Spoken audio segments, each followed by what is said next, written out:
Good morning, everyone.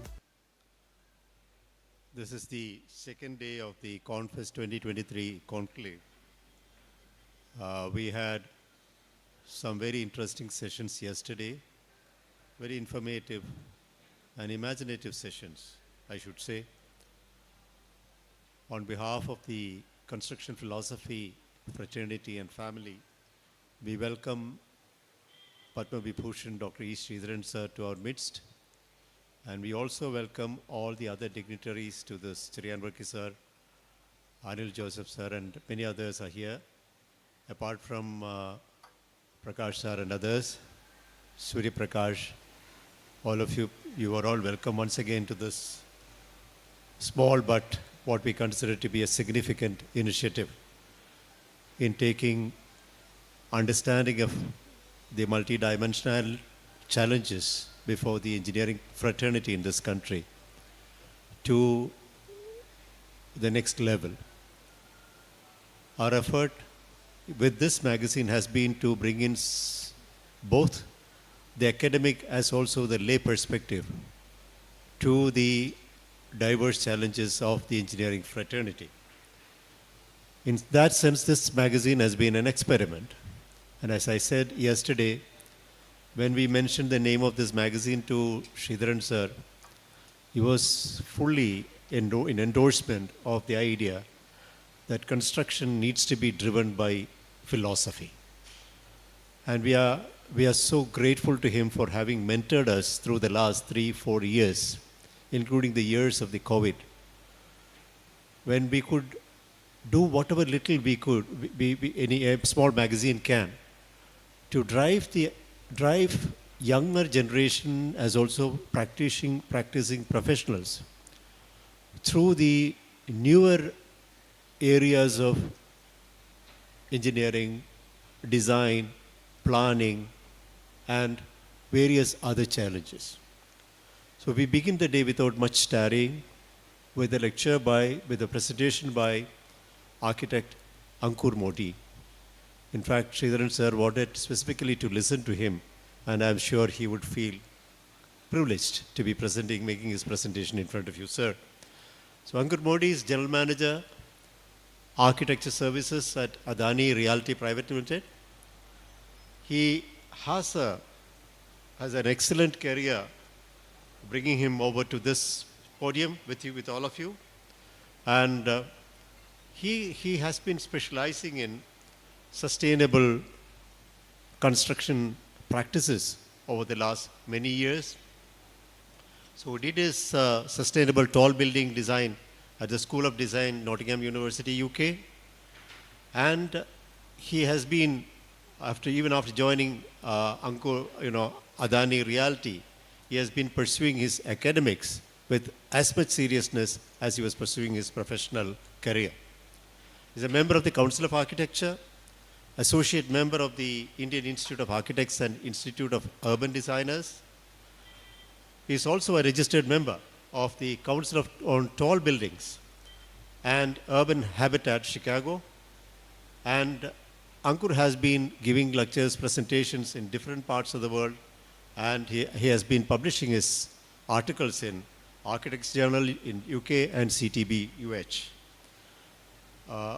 We are grateful, Ankur, for having taken your time off from your busy schedule to be with us, and with great warmth. I mean, this is not a time to speak about warmth because there is little too much of warmth around here, but warmth of our hearts and everybody present here. Please, I welcome you to the podium for your presentation. Ankur Modi.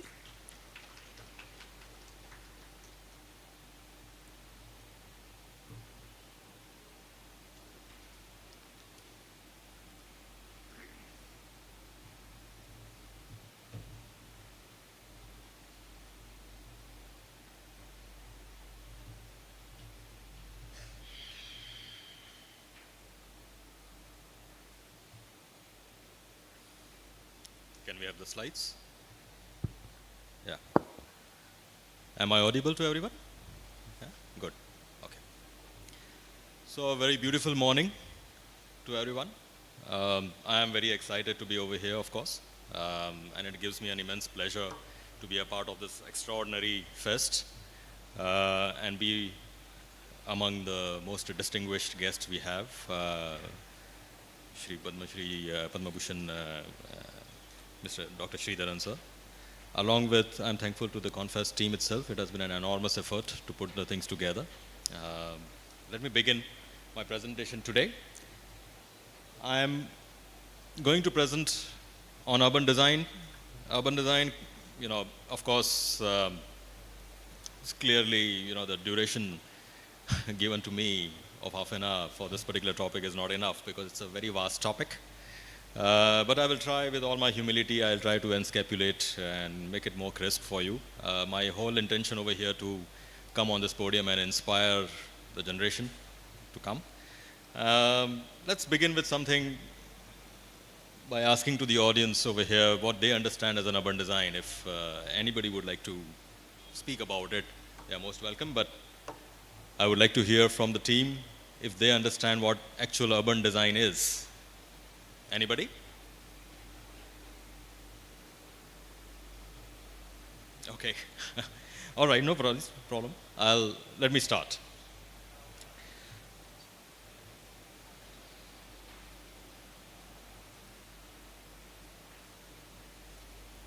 Yeah? Okay. Can I have a hand mic? That is okay?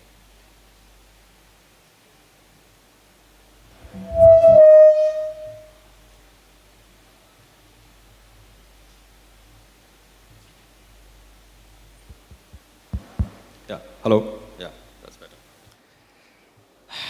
So, all right. So, urban design is the art of relating structures to one another and their natural settings to serve the contemporary living. This was one definition which was defined in year 1955 by one of the most famous urban designer, Clarence Stein. It is an art of creating and shaping cities, clearly, and it is about connecting or connections between people and places, movement and urban form, nature and a built fabric. So it's a very simple definition of what an urban design is all about. And it is also a framework that orders the elements into the network of streets, creates squares and urban blocks. Urban design which blends architecture, landscape, and the city planning together to make an urban areas optimally functional and more attractive.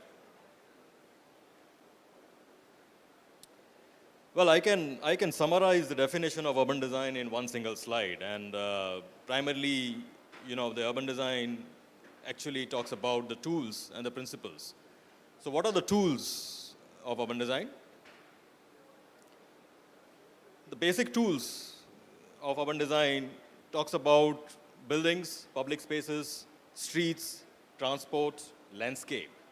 And with these tools, the urban designer, what he does, he tries to follow a certain urban design principles.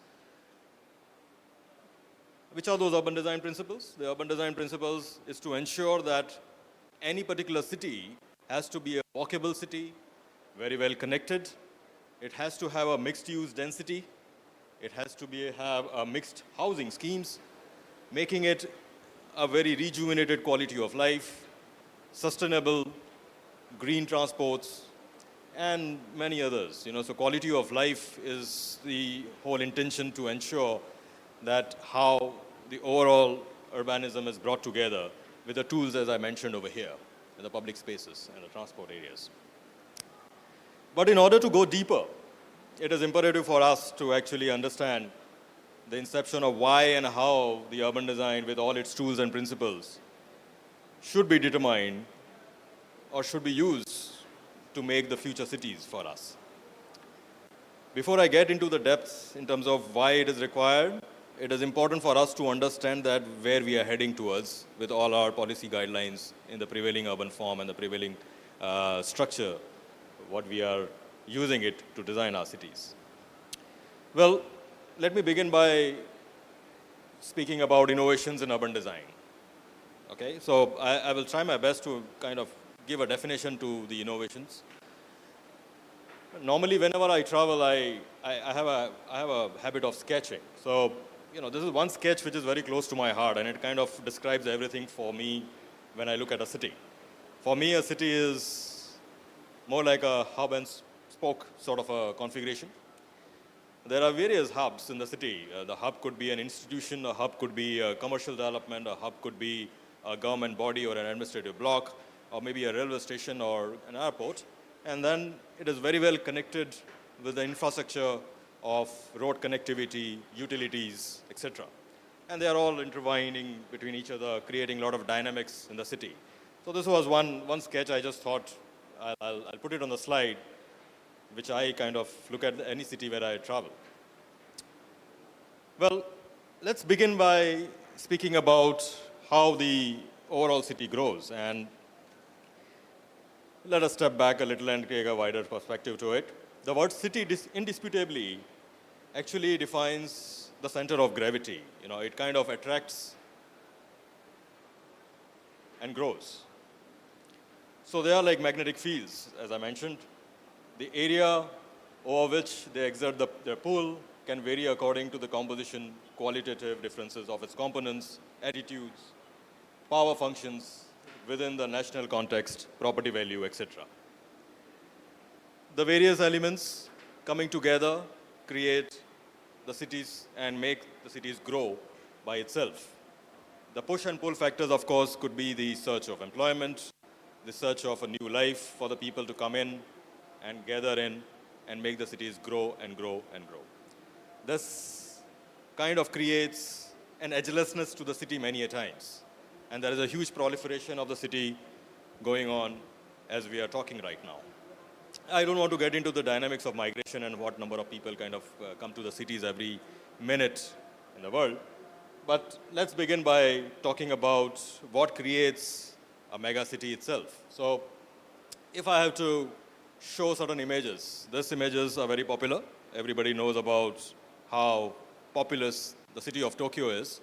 And similarly, the Manhattan, specifically the lower Manhattan areas, they obviously have a huge density, which has attracted numerous people from various parts of the world in search of job, in search of searching for a quality life. Well, if I have to kind of define this a little more, I can define it in a way that how the megacities across the world have grown. And I'll ask Jaden to just run a short video over it. But primarily, for the first time in human history, more than half of the world's population are living in cities. And generally, you know, it kind of raises a certain illicit questions, which we actually can ask ourselves. How does the increasing concentration of people and human endeavor in the cities change our world? Well, today, if I have to answer it in one line, it is changing everything for us. They are transforming ecology, economics, politics, social relations, everything and everywhere.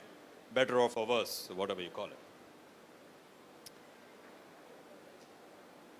it. For the first time in human history, as I mentioned, the urban population is increasing at a rate of 250,000 people per day. It is like saying that it is almost equivalent to a new London every month. And now that nearly around 3.5 billion people have organized their lives in the cities, we would be joined by another 2 billion people, more than that rather, for the next 25 years. And the nature of what we call the city itself has changed, and the result is something bigger than that. It is primarily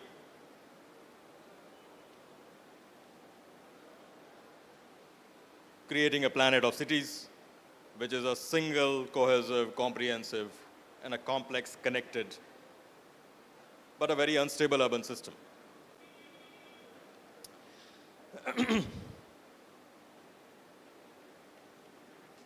Well, such a dynamism of the city can primarily evolve two kinds of formations in a city, if I have to say. One is what we call it as an urban sprawl. The other one is probably the urban intensification. So I've got just two slides, one from the very famous city of US. The other one is the Tokyo region itself.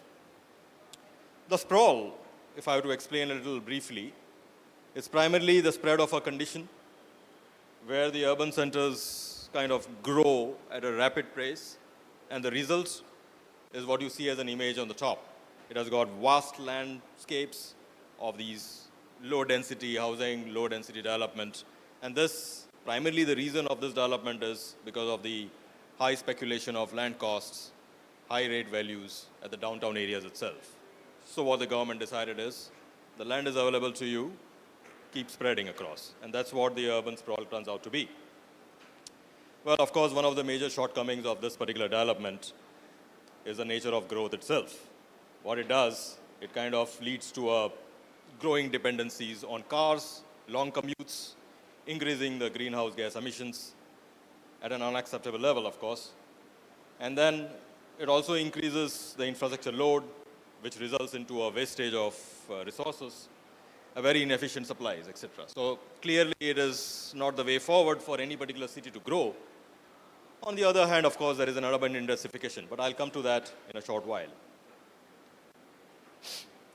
Well, when the environmentalists and the urban planner looked at urban sprawl, they clearly kind of looked on the urban intensification of it. So there's, the whole idea of gathering the density and making it to grow at one particular area was the intention of most of the planners together, and which obviously resulted in one of the most famous urban form, what we call it as a tall building today.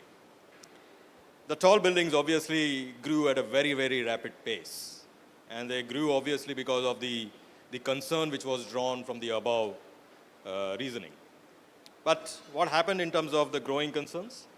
Well, the tall buildings were then stretched to all its limits.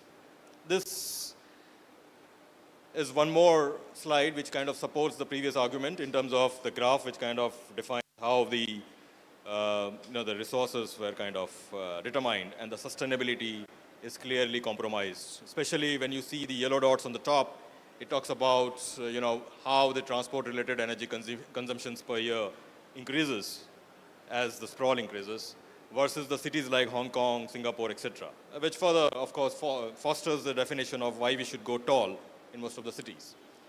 Similarly, the certain graphs. So these are purely technical details which the planners used to kind of endorse themselves towards the development, towards the high density development. And then, of course, as I mentioned, it kind of grew birth to a tall building at an unprecedented level. Now, what do we look at it in terms of a high intensity development? Well, clearly from the image what you can see, there was an absolute sporadic development in an unprecedented way for this kind of matchbox sort of buildings coming up, condensing the whole thing together, getting the urban landform to be used at its optimum level. Clearly, the social considerations were compromised to a large extent, which led to the derelict, congested, and unhealthy living environment, of course, as you can notice over here. The streets were now, of course, being dominated by glass boxes, which are very repulsive, generating vacuum in the city itself. At an end user, if you are walking along the streets of this particular fabric, which is one example which I brought in from Sao Paulo, it obviously kind of shows that it is a very, very unhealthy environment, especially when you are walking across the streets or even the pockets of green what you might notice over here. Well, it is obviously said that a poorly managed and a badly planned city, or a density, I would say, can lead to a very, very unhealthy environment, lack of daylight, etc.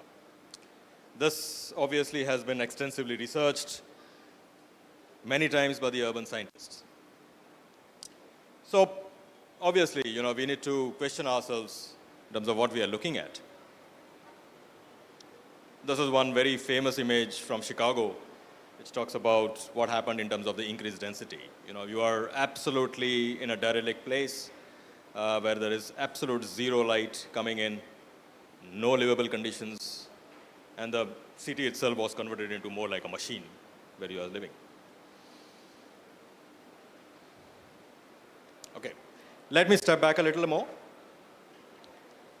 and kind of create this particular statement over here for the audience to understand. If urban sprawl is clearly unsustainable, but urban intensification is questionably sustainable and riddled with issues and complexities, what matters should be used in the search for a sustainable urban design. This was Charles Jenks in 1996. So it kind of brings down to a question, how do you design a city where the urban resources and the urban quality of life both are not compromised? Well, the answer lies somewhere with us. One of the beauties of the high-density cities such as New York, for example, I would say it is to a lot of extent, it is practicing this phenomena of a walkable city, what I call it, where there are these large-scale, of course, the Central Park, huge garden spaces, which kind of creates a relief in the city. It has a thriving neighborhood, of course. It kind of brings a lot of strong sense of community. It mixes living and working to a lot of extent. Of course, it is debatable. One can actually get it into the granular level and kind of talk about the mid-China towns and the quality of life over there in terms of the infrastructure, though. Nevertheless, it does, when I speak about certain words which I did, I think it does sound a little more attractive in terms of how do you design these cities. So why are the cities not defined or designed in a certain way where we can kind of bring around a certain kind of a balance between how to and what percentage of open spaces, how the density can be mitigated, and what we can basically, and how we can deal with it. So, there is a very famous quote which talks about, if you wish to look far into the future, you need to do your homework right. You need to look back into the past, deeper into the past. Some of the beautiful medieval cities, European cities, in fact, a lot of Indian cities although, have also set many examples how the nature, the resources, how the city planning is done. And you can kind of live your life along the streets in a most beautiful way. And there are many things one can learn out of it. Sustainability requires us to think holistically, and this is as true of the city's infrastructure, the urban glue that holds us together, as of its own architecture. So urban design is not only limited to the infrastructure or road planning or gardens and landscape and all like that. It actually starts at a unit level. So one has to start looking at as an individual in terms of how he kind of envisages his own spaces around him. Some of the popular Asian cities, of course, one's definition and a good quality of life, one can obviously go down and look into the examples of some of the very ancient Indian cities, maybe Varanasi or certain old cities of India itself, where you have a lot of colors, a lot of vibrancies in the cities, and you actually start enjoying the city much more. As an individual level, one can basically then extend beyond the doorstep, start taking the streets into his account of using them. The more the accountability to the city infrastructure, the more the belonging, the sense of belonging it is. So let me move forward. I think a great part of the success of neighborhoods depends on their overlapping and interviewing. There's a very beautiful word which I always keep using in my speeches is simultaneity. There's a word called simultaneity. Everybody knows the dictionary meaning of simultaneity, but the idea of simultaneity in urban design is very important. What it does is that in a given particular space of land in the city, that particular space is designed in such a way and such a context that it can be used at one moment of time in the day for an urban business district centers. It can also kind of accommodate the cultural events or the social events of the cities. So the same space, how optimally can it be used, can be defined very well in the cities. And how these spaces, once they are created in various parts of the cities, can then be overlapped, interviewing. And the same can be translated into our various street neighborhoods.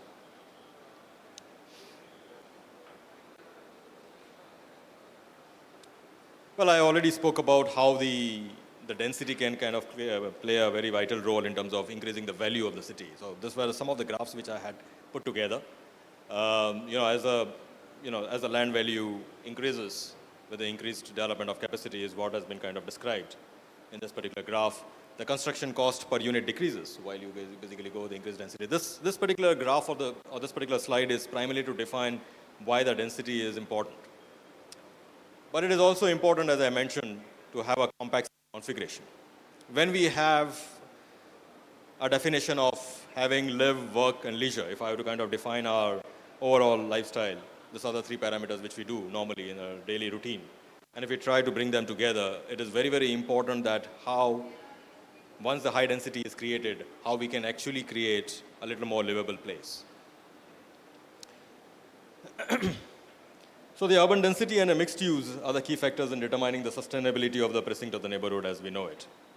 And it kind of creates a lot of urban livability spaces.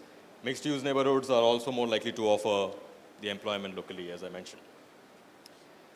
If I have to define this compact city on the other hand, it's a mixed use of the spatial urban forms characterized by the compactness, which defines a relatively dense area linked by an easy access of public transport.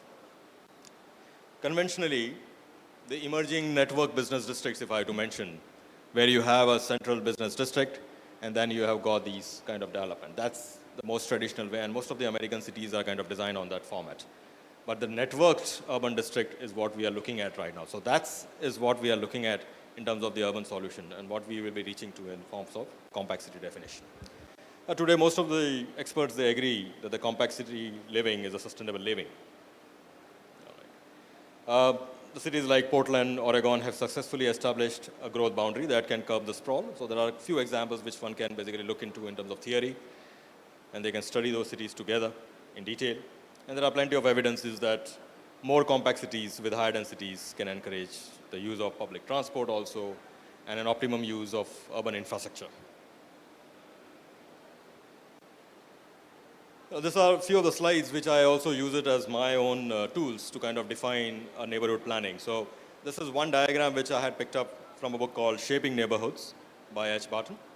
And it talks about a unit home patch. It kind of defines very scientifically in terms of how far your parks should be there or how far your market should be there, how far your healthcare should be there. So this one particular diagram has been evolved out of an extensive research which has been done by the author. And it comes on handy. Today our UDPFI guidelines are also defined on a more or less on a similar line. So our urban policy makers, basically, they kind of use these parameters. And then they, of course, they refine it based on the context of every city. But it kind of tells you in terms of at what particular density, what particular amenity or the facility should be available and at what distance. Some of the historic cities like Redburn and things like that are already defined in the past, almost a century ago. And they kind of tells you in terms of how a typical urban fabric can be designed with such kind of a format. So moving on to the idea of urban intensity. The urban intensity can be defined with the help of four major parameters: the density, diversity, connectedness, and compactness. What it involves, of course, is a fabric of all these mix, where the typologies kind of define their own characters. The green spaces are integrated with it. There is an urban greenery which has evolved. There are a lot of amenities to us. Making neighborhoods more compact and dense, of course, needs a more careful consideration, as I mentioned earlier. And I showed you a few slides of Chicago earlier and things like that, where there is obvious problems in terms of daylighting and the quality of life the moment you start growing higher. So how do you mitigate that? One of the very famous example of the policy which was done in New York, it was one of the building bylaws which came into practice in 1916. What I famously call it as more like a wedding cake sort of a building typology. It is called the ziggurat zoning, and the idea of this particular zoning was to achieve a sufficient daylight with a growing density. What happened was that in New York City, a lot of tall, high-rise skyscrapers started evolving. And obviously, it kind of made the life at the street level for the end user more and more derelict. So the government over there, they came up with this idea of stepping back in terms of the height of the building. So the more you grow taller, you need to step back, and you have the ziggurat sort of a planning coming into play. This was the first attempt in terms of how the quality of life was addressed at an urban city level. Well, a good urban design can always, of course, has to ensure all these parameters and have to move forward. So what happens when you are already densifying where the city is already dense? So what are the ways to do that? So let me give you two examples. One example is on your left, which talks about a density which is already there, and just by simply increasing the FAR, or what I call it as the floor area ratio, if the people are not from the architectural background, the floor area ratio or a floor space index, you kind of define it. It is primarily the factor of how much you can build on a piece of land. So what happens on the left is one can simply increase the number of floors and increase the density where you can basically address to the growing pressures on the land parcels. Or what you can also do is what I call it as a cap and trade zoning. The cap and trade zoning is primarily a zoning which can be determined at a contextual level, at a granular level rather. So every particular neighborhood would have its own cap and trade zoning, which will kind of determine the character of the tall building, as well as it will also determine how the typologies are defined. It automatically creates or generates a lot of landmarks in the city. This can be further integrated with kind of various mixed uses, which can be amalgamated into these buildings. So one of the towers could be a business center, the tower could be a residential, the other tower could also be a mall or some kind of a street level market or a theater, for example, which kind of brings along a lot of variety in the urban fabric.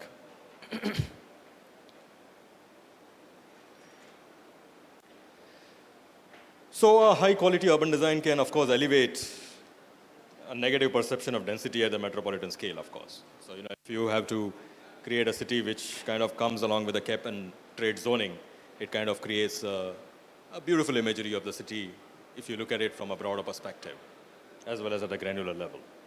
The higher densities require a better housing typologies, a wider range of compact housing models, and innovative design solutions that integrates the urban greenery and the high quality of public spaces and quality of life. When I spoke about the buildings, it is important that we go down to some of the examples which have already been addressed in certain parts of the world. One very famous building, which is the Central Park, Sydney, and the other one, which is Pinnacle Duxton. And there are many more examples. So there is a linked hybrid in Beijing. There is also the interlace in Singapore, which talks about or gives you an idea in terms of when you are designing even a building, for example, that building can actually set an example in terms of how the overall city fabric can be very well connected. If you look at these images, one can actually notice that the social spaces are kind of addressed through these building typologies. So the architect himself is not only restricting himself in terms of designing the building within his particular parameter, but he is taking the cognizance of the fact that, okay, it is a building which is for the people. Of course, there are certain economic viability. If I have to go to the top level terrace connected on the Pinnacle Duxton, I have to pay $5. So that's another reason of doing that. But the idea of allowing the public to go to the terrace or the roof level of a public housing project in Singapore was a big step by the Singapore government in itself, I think. So, and you get a beautiful panoramic view, you get a sense of belonging, you kind of address to your city. When you start looking your city much more closer and much more at a broader level, the accountability at a citizenship level also increases. That brings along a lot of quality of life itself. So today, the planners and architects can easily visualize and simulate the benefits of the various density. There are various methodologies which are there in the past, theories are available, and one can do a huge research in terms of achieving this quality. While different cities have adopted such kind of typologies, this is one image of the Falls Creek, Vancouver, Canada. It talks about a beautiful amalgamation of how the urban greenery is interlaced, how the connectivity is grown at the grade level, at a subgrade level. But primarily, I think it talks about certain basic parameters. It talks about a strong alignment of land use and mobility with an efficient public transit systems, a connectivity, proximity, and nearness to amenities. I spoke about those diagrams in terms of how far certain amenities are there from a home patch. To keep the cities cool, of course, there is an integration of urban parks and greeneries which are done either on the roof level or at the grade level. And then, of course, primarily the studies defines that normally the 4 to 8 stories projects with a mixed-use vibrancy kind of brings along a right mix. Now this, of course, is still under research. One can debate about it and reduce the loss of ventilation on it. But moving forward, I will go to the next level. Well, while we touched upon the physical and the social demographic dimensions of achieving an ideal future city, we obviously seem to have forgotten one very important aspect, and the major phenomena which is already taking place and growing at a very rapid and unprecedented level. This enigma is a real story, and it is nowhere else to be found, but probably in the pocket. I'm talking about your smartphones. My friend Dr. Virappan explained in terms of what goes into making a smartphone yesterday. But no offense, I think the smartphone today actually runs the city in itself. It is a need of an hour, of course, but I take the cognizance in terms of we should obviously be more eco-sensitive about it. So I'll talk about the cities of tomorrow. Well, the old city of concrete, glass, and steel have now conceals a vast underworld of computers and softwares. And they have been linked with via internet. These devices are being stitched together into a nervous system that supports the daily lives of billions of people around the world. They kind of dispatch packages. I can book my flights, I can pay my utility bills, I can transfer the bank accounts, I can do my business any part of the world, wherever I am. How do the cities play a role in this is very, very important. Today, when we call about smart cities and the urban design which can be adopted to such kind of a revolutionary change which has been brought in. So the machines that now run the world for us, in most of the cases, it is no more a physical or a social revolution which is taking place, but it's more like an information revolution which is taking place. And that is very, very important for us to understand.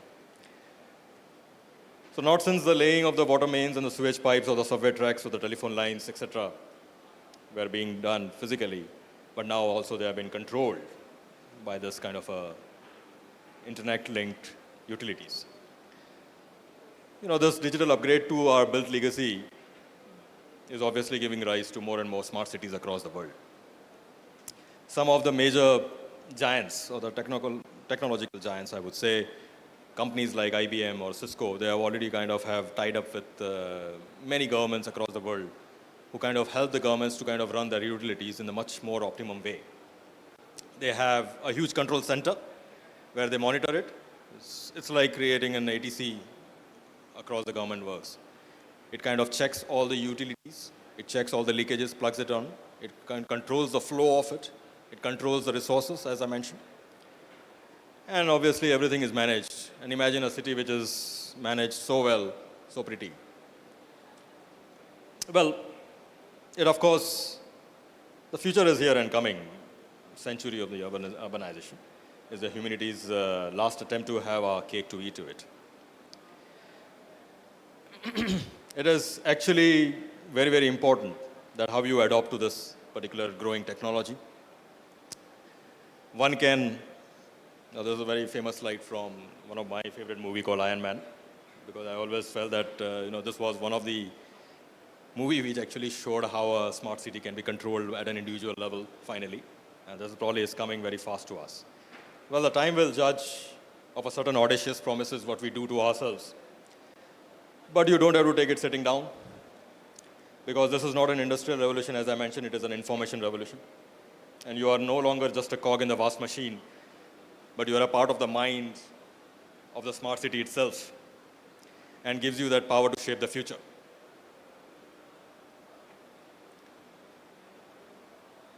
That's all, gentlemen. That's all I have to say today. Thank you for listening to me. Thank you so much.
Thank you, Ankur, for that interesting presentation.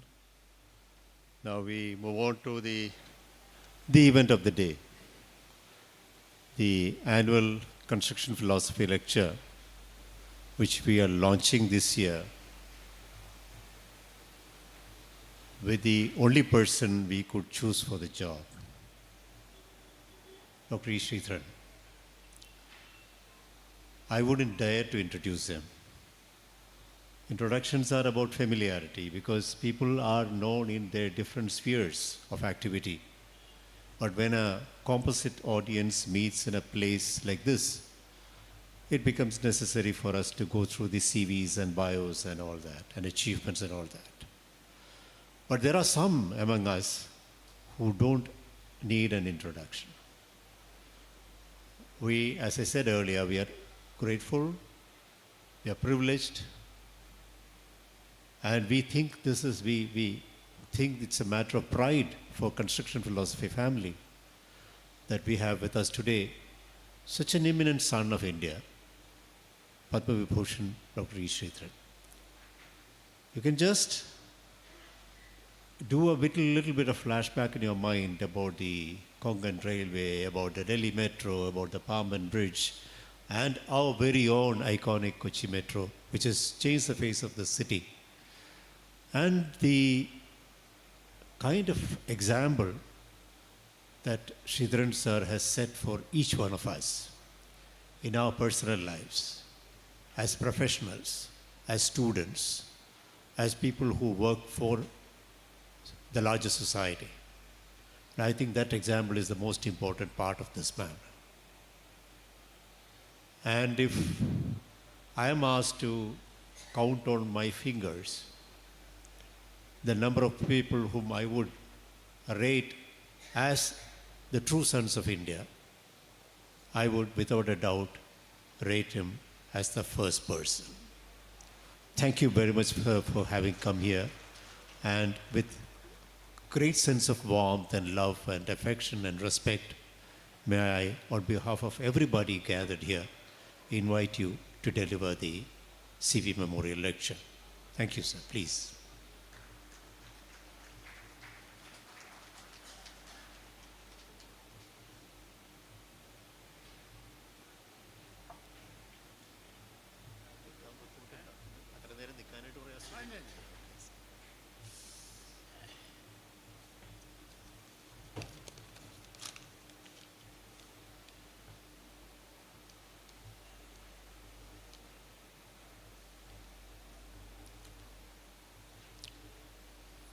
Distinguished delegates, ladies and gentlemen, at the very outset, I would like to congratulate Mr. Nebi Abraham and his team for organizing this very valuable and needed construction philosophy program. I must apologize to you. I didn't know architect Ankur Modi will wait for me to commence his lecture. Normally I am a stickler for punctuality. I would have then come right on time. That doesn't matter. I wish to congratulate Mr. Ankur Modi for the wonderful presentation he has made. I don't think this part of our country had a deliberation or a conference on construction problems for a very long time. It has become very necessary from the present day outlook. Our country is already one of the 5th main economic powers of the world. and in another 2 or 3 years, we'll be occupying the third position.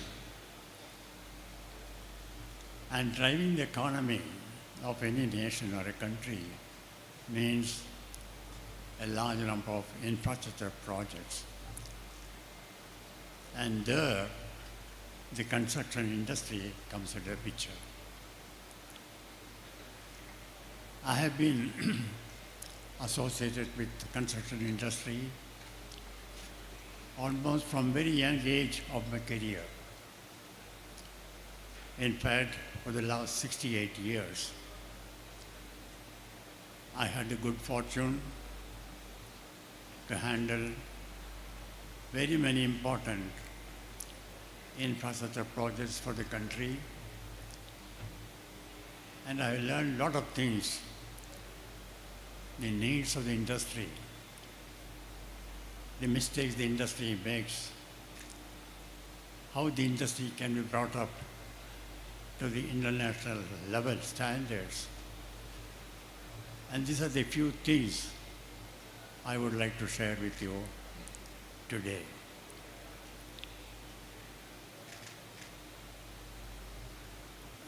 In construction field, particularly in the construction industry, time is money, which means completing the works on time is very important. If you really take the priorities that I give in the construction area, the first and foremost would be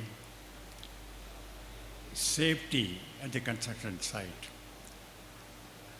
Safety of the laborers, engineers, safety of the public. That's the most important thing. The other is completing the works to the highest standards and finish. This is one area where we generally don't give much attention to, but that is very, very necessary. And the third thing is completing projects on time. I have given only the third position for timely completion, although I mentioned to you that in construction, time is money. People involved in the construction jobs know very well how time is important for completing the work on time. And of course, the last is try to complete the works without any cost overrun. This is also equally important. I had the experience of monitoring or supervising construction jobs taken up by our Indian contractors as well as foreign contractors, particularly in regard to the Delhi Metro. There one thing I observed was the foreign contractors are very, very meticulous in two areas. One is safety at the construction site, and then completing the works on time. They're spending any money or any investment to safeguard the name of completing works on time, which I didn't find very much with the Indian contractors. This is one thing I think Indian construction industry should learn. Completion of works on time. That automatically controls the cost overrun as well. Of course, all depends upon the environment in which the construction is carried out, what the contractors have to perform. in our country, it's a normal thing for even a small construction to take years and years, particularly in our own state, Kerala. We have seen the Alapi bypass. It is hardly 4 or 5 kilometers of elevated road. Had taken something like 14 or 15 years for completion. And similarly, very many works that we see around takes many years to complete. This is one thing. I don't blame only the contractor or the construction agency alone to blame. The default is more from the client, particularly the government. We are not able to hand over land in time. We are not able to give decisions in time. And worse still, we don't pay our contractors on time. When I started Konkan Railway, the first thing I did was to give an assurance to the contractor that he will get his payment right on time.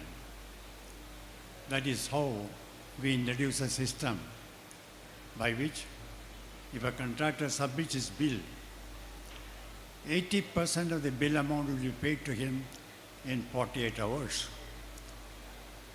regardless of what he has done, and the balance in another 1 week or 10 days. You see, we should accept the fact that the contractors take up works. It's a business for them. They want to make money out of it, certainly. And he has own his calculations. Most of the works are done by him with borrowed money, with very high interest rates. And we are not able to service the loans he has taken. Naturally, he will fail. I've seen very many contractors failing on the works only because they don't get payment in time. We have also instances in Kerala where contractors have committed suicide because he had borrowed money, he had done the work, payments were not made to him for some reason or other. This atmosphere is spoiling the whole thing. A contractor should be very sure that when he does the work, he will get the payment for it. And that I have been able to introduce from Konkan Railway onwards, Delhi Metro, in Kochi Metro, all the works that I handled earlier. And that has made a lot of difference the way the works were carried out, where we were able to get the works done on time. And another thing is a trust between the client and the contractor. This is very essential for the completion of any project. I have been trained to respect the contractors or the construction agency when they take up any work. I have been told that the success of the client ultimately depends upon the success of the contractor. If the contractor succeeds, the client also gets the credit for it. If the contractor fails, the client does not get any credit for timely completion. So it is very essential in any project to ensure that the contractor never fails. He gets all the assistance that is possible within the rules and within the law so that he is able to perform his work very well. This message I've been spreading everywhere where I work, that please remember, our success will ultimately depend upon the success of our contractors. I have very many cases, I don't want to go into the details here, where a contractor has actually failed, but we did not allow the works to suffer. We tried to go on pumping help to him, some way or other, to see that until he completes the work somehow. The main reason why I find contractors fail are, as I told you, the land is not handed over to them in time. The designs and drawings are not given to in time.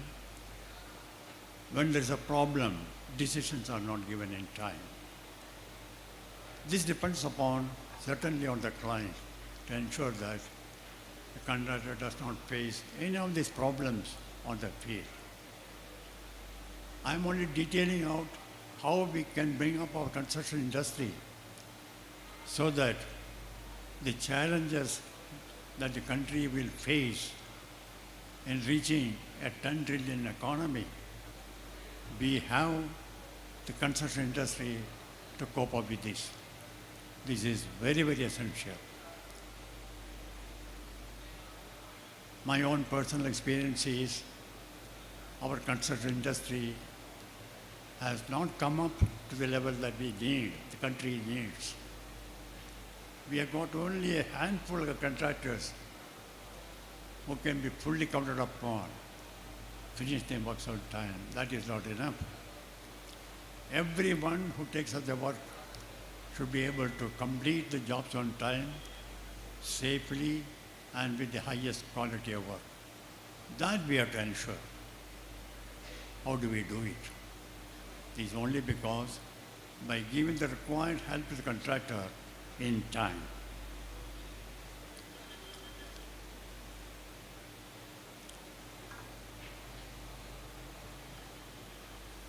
I had mentioned about the need for timely payments in construction jobs. We, particularly in Kerala, the construction industry is facing a lot of problems today. One thing is sufficient amount of work for them, for the capacity they have created. Sufficient work is not readily available. Maybe the COVID epidemic, one of the reasons. But even after that, the works are not flowing. They are not spread out to the contractors to come and take up in time. We take months and months to float a tender, take months and even years to finalize the tenders, and many of the conditions that are put are very unworkable. That sort of thing happens. Mostly in regard to contractors who make the mistake of diverting advances given, advance for the works, advance for machinery, given that temporary divert for something else, real estate or something, and they run into cash flow problems. And that makes the work suffer very badly. This has to definitely should not be allowed at all. We also have the problem of sufficient number of skilled labor on the field, particularly Kerala, where we depend upon other states for giving the labor strength. And most of them who come from other states, they're all unskilled. Skilled labor is so short. That is one of the biggest problems the construction industry is facing. Not only in Kerala, throughout the country. The government of India has taken up many measures for skill development and make people available for the skill type of job that is needed. The technology is changing. The type of construction machinery, they are changing. Today we have construction machinery for every type of job, for any type of situations, for any type of terrain conditions. That's not readily available. Foreign countries, contractors have got an easy way of getting the right type of construction machinery for the job, because there are people who lend this type of jobs easily, but we don't have that. If we want a specialized crane, often it may have to come from Delhi, Bombay, or not available at all. We don't have the system of right up sufficient type of and all varieties of construction machinery readily available on loan or on lease, so that contractors don't have to invest money on such matters. This is one thing that has got to be developed.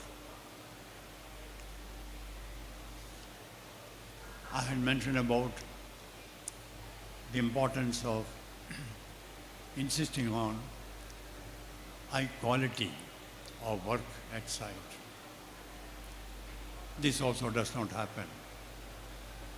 Right under our nose, we have the example of Palarivattam Bridge.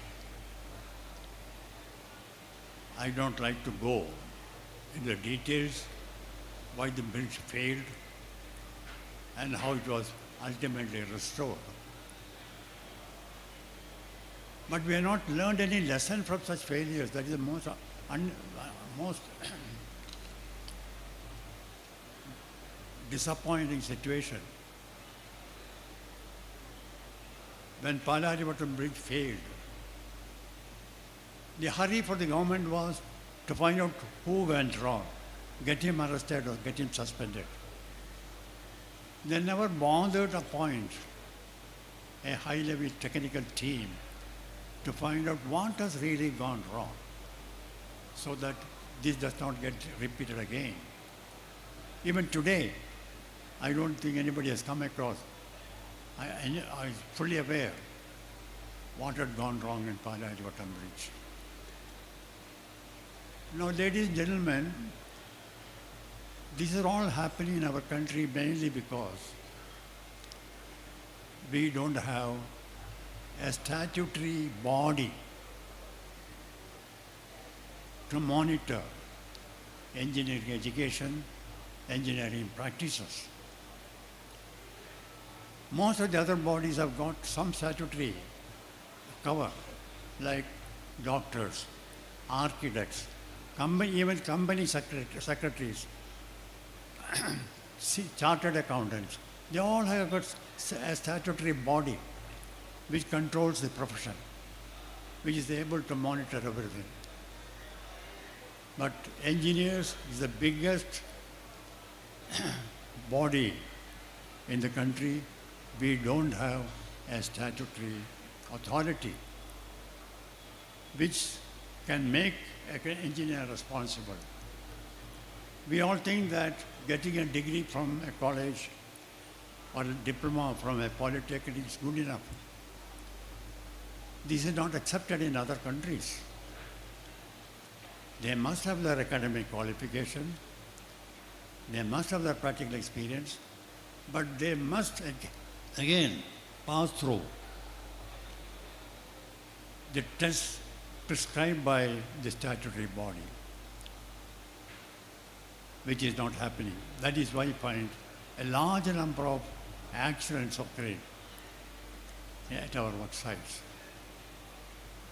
I took up this issue very seriously about 7 or 8 years back. I wrote to the Prime Minister saying that all other countries have got statutory bodies to control the engineers. as we don't have in this country. The government took prompt action, I would say. They constituted a committee with Dr. Anand of IIT Madras as the chairman, who framed an engineer's bill for being passed by the parliament. Everything was done. That is about three and a half years back. Even today, the bill has not gone to the parliament. Now, the excuse being given by the government, I have been following this up myself and some of other engineers who are concerned about the state of engineering practice that is happening in our country. We have been following it up very closely.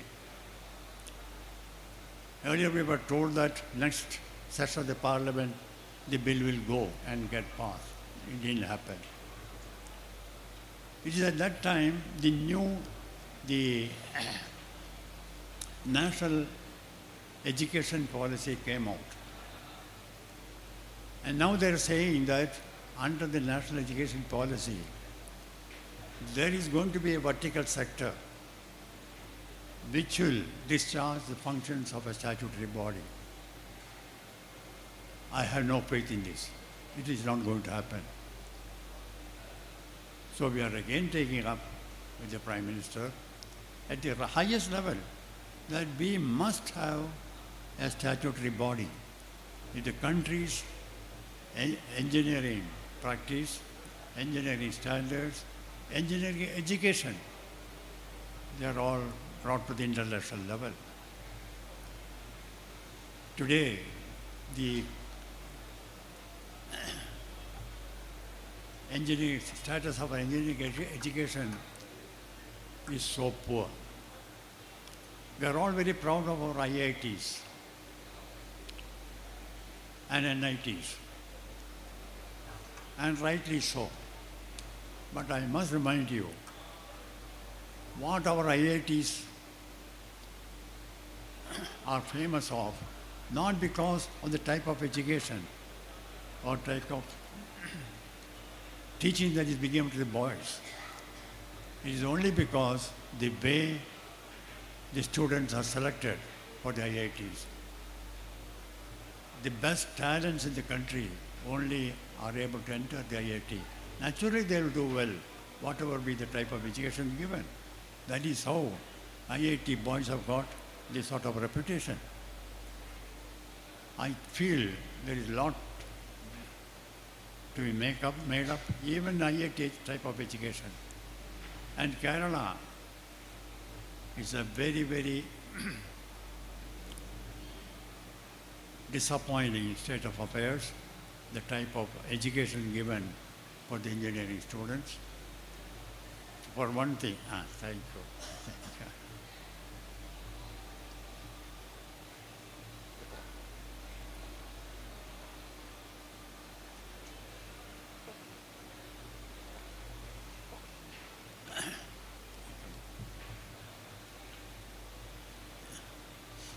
There are more than 150 engineering colleges here. And there is now an admission test for the engineers. But do you know, the marks prescribed for the admission test is 10. Even they get 10 marks in mathematics, they can still get admission in the engineering colleges. You can very well imagine an engineer who joins an engineering college just gets into it only with 10 marks in mathematics. Engineering is basically physics and mathematics. You must have really highly proficient in these two areas, which is not happening. And I have seen people who don't get admission anywhere else, BSc, MSc or something, they go for engineering because they want to continue their studies. The level of engineering education is so low in Kerala. I had, after the Technical University was formed in Kerala. The very first Vice Chancellor resigned midway and left. You know why? He tried his best to improve the educational standards. And the first thing to do to improve the educational standards is not merely the textbooks or the syllabus that has been prescribed, by the type of examination that is conducted. Most of the engineering colleges today, the technical university, there is no real examination. Every alternate year only there is an examination. How do you expect the students to come up to the required level? So this is one thing. When the first Vice Chancellor of the Technical University resigned, I went to the court with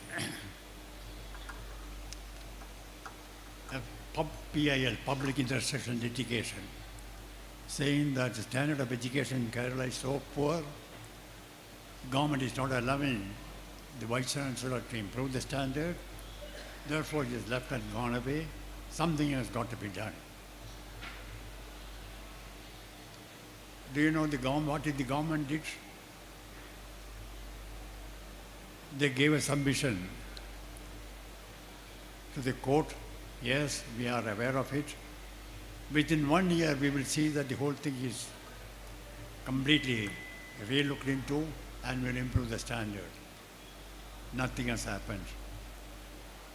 I have not followed up the PIL, nor do I have time for all this, nor the money also. You know, a PIL means costs a lot of money. Nothing has happened. So, apart from the low standard of engineers, the supply is much more than the demand. That is also creating a problem. Many of our engineers can't even speak English very well. Although whenever I go to an engineering college for meeting students or giving lectures, one thing I always insist on them is, you are learning engineering in English. All your textbooks are in English. Most of you are not going to get jobs in Kerala alone. Majority will have to go out, and you must improve your English.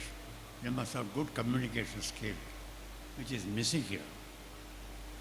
Now, these are the many problems that the engineering body or the engineering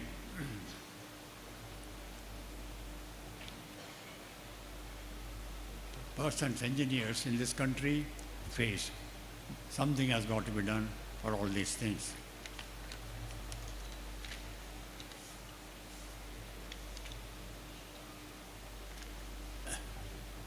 I am ashamed to speak about in this forum about the level of corruption that takes place in our engineering field.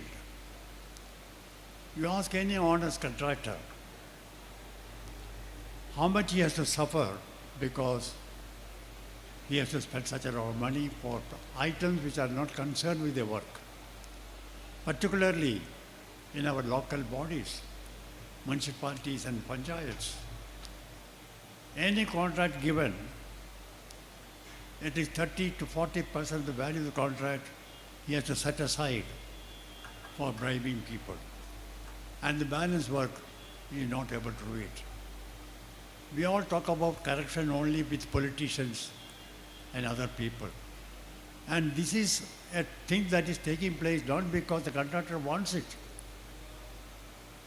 but the environment is such that he is compelled to practice it.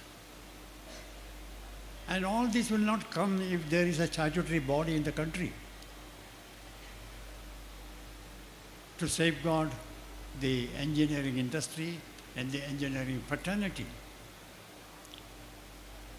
So, my appeal to all of you present here is to see that we take all efforts to bring in a suitable engineer's bill to safeguard the interest of the engineering industry.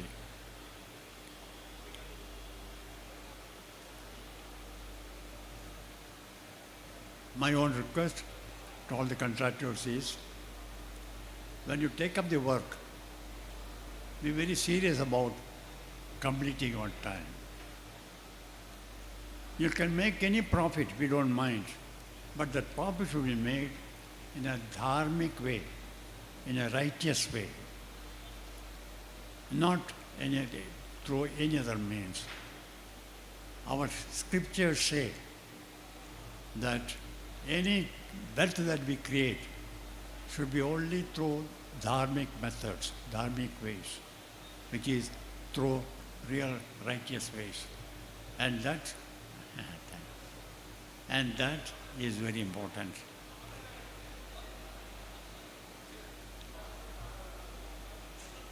Another very unfortunate scenario I find, particularly in Kerala, in the government. There are very good engineers available with the government, but they are not allowed to function properly. The bureaucracy is always sitting on top of them. Even departments which are only connected with engineering projects, I wonder why that department should be headed by an IAS person. For example, the Water Authority, Kerala Water Authority. Why should be headed by an IAS person and not by an engineer? All because of this, I told you, engineers don't have the proper status, proper good reputation, and respect in the state. And the worst still is, an IAS officer with 4 or 5 or 6 years of service is the MD, and chief engineers with 30 years of experience have to take orders from him. Are we not humiliating our engineers by this sort of treatment? Electricity board, purely a technical subject. Why should the chairman of the electricity board be an IAS person? And our engineers, I have come across many of them, some of them when worked with me. I have found them really very good. But they are not allowed to take decisions. They are not allowed to go ahead. For everything they require sanction. That is to be given by an IAS person who keeps the file, who is not bothered about what is happening. And the worst thing I find here is, engineers are not exposed to new ideas. What is happening in the rest of the world? I don't think any of our engineers are sent abroad to see what is happening abroad, what new technologies are available. There is not even a good training institution for them. There is no in-house, there is no training for them after 10 years or 15 years. That facility is not available. How do you expect the engineers to come up? There are certain states in our own country where the PWD is headed by not an IAS person, by an engineer. Why can't we have that sort of thing in this country also? So that engineers are given due respect, due regard, and they are proud of their own achievements. That is not allowed to happen here. This is a very unfortunate thing. I think things are so different in organizations like railways. Their engineers are trained, first 2 years are pure training for them. They are given training every 10 years, 15 years. They are all sent abroad very often so that they see many things.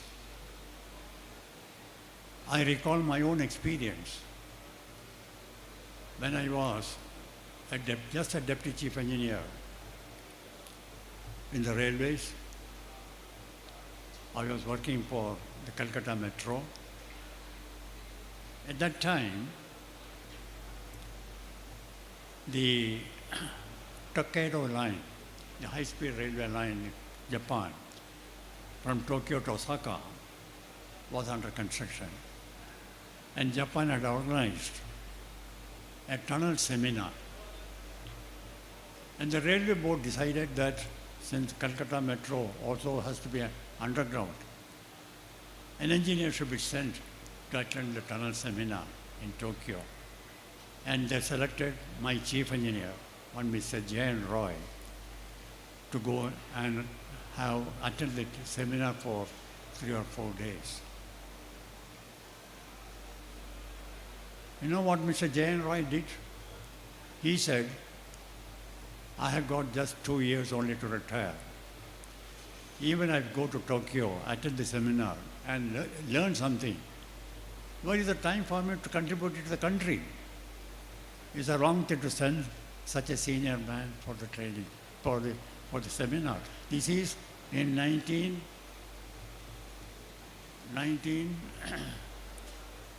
I think 1964. He said, instead of my going, I would like to send a youngster for this training. And he recommended my name. I was then a Deputy Chief Engineer Designs in Calcutta Metro.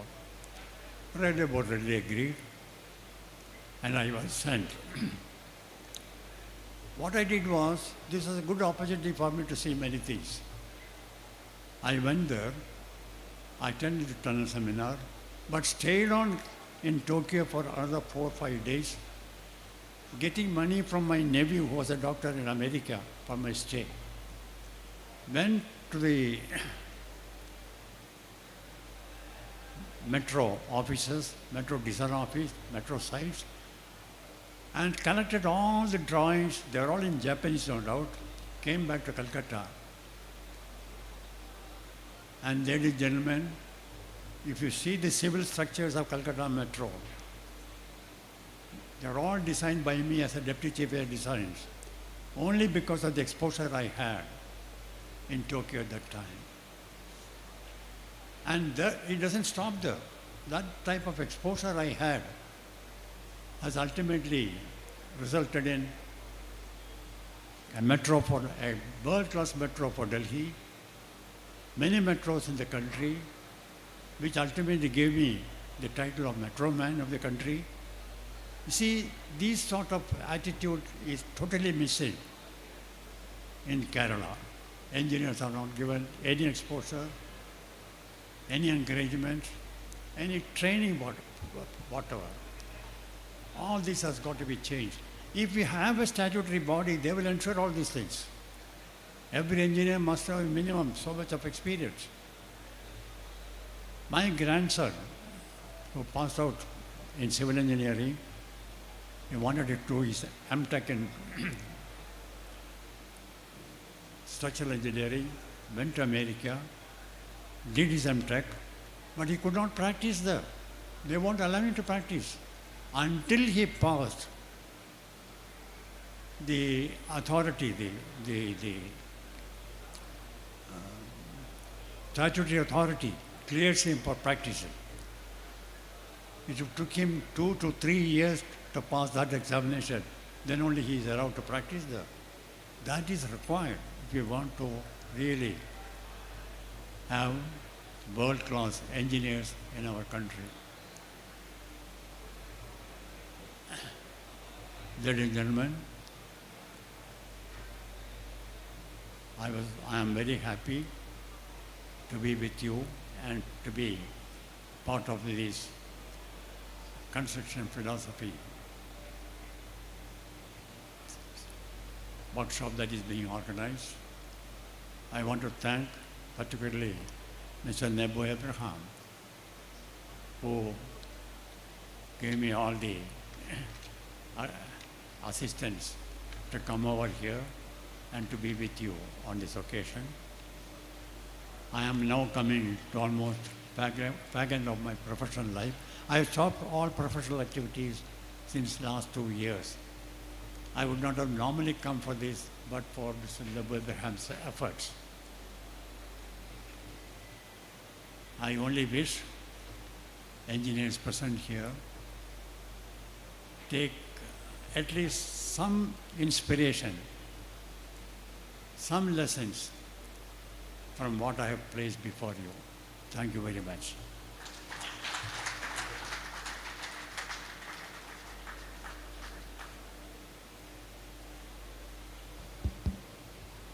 ഒരു memento സാറിന് നെബുവിൻ്റെ ഒരു ഉപഹാരമുണ്ട്. നെബുവിൻ്റെ ഒരു ഉപഹാരമുണ്ട്. നെബുവിൻ്റെ ആ please Nebu.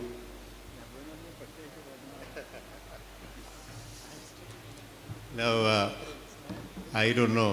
Honestly, we feel quite proud about this moment for 2-3 reasons. This is one idea that the core idea about the engineering profession in this country needing a council, a central statutory body, has been an idea that Dr. Sridharan has been trying to pursue with us too. And if I remember right, we had done a very serious webinar on this theme.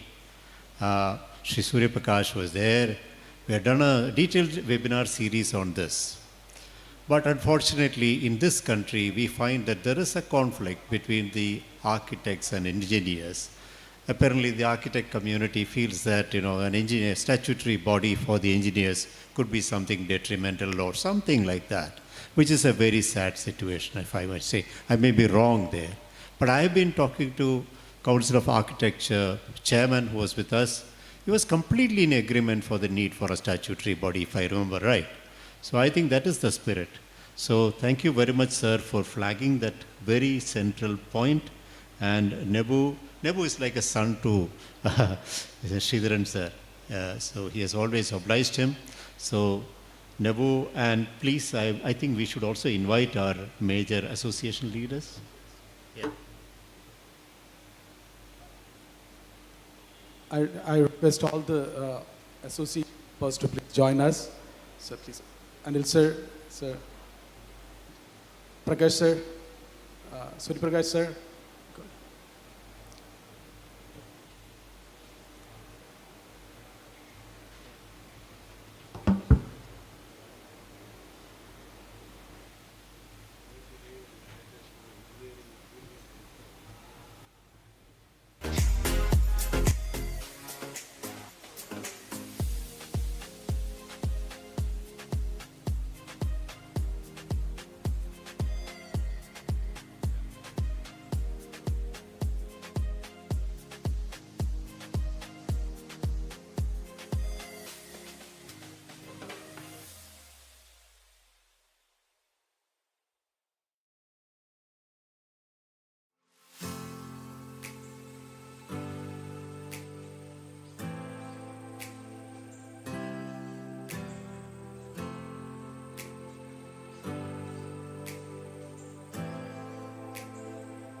So, friends, we will disperse for the tea break now, and we return for the valedictory session and the award presentation. Thank you.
we have decided to begin the meeting so that the Honorable Minister can join us.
Sure.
Good afternoon. I request everybody to be please seated.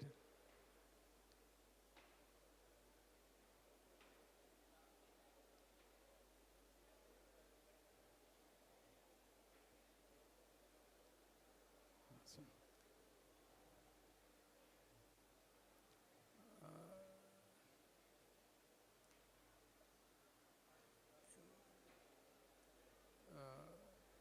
Surya Prakash sir, please come forward. Sir. Yes, sir.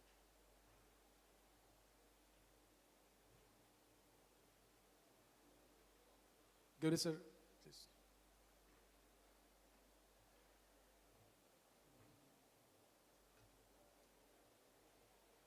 Jabbar sir, please come forward, sir.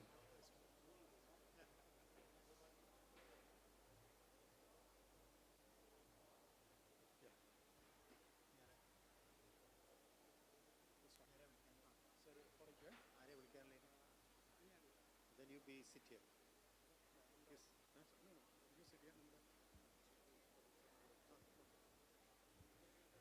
Pradeep sir, please come forward.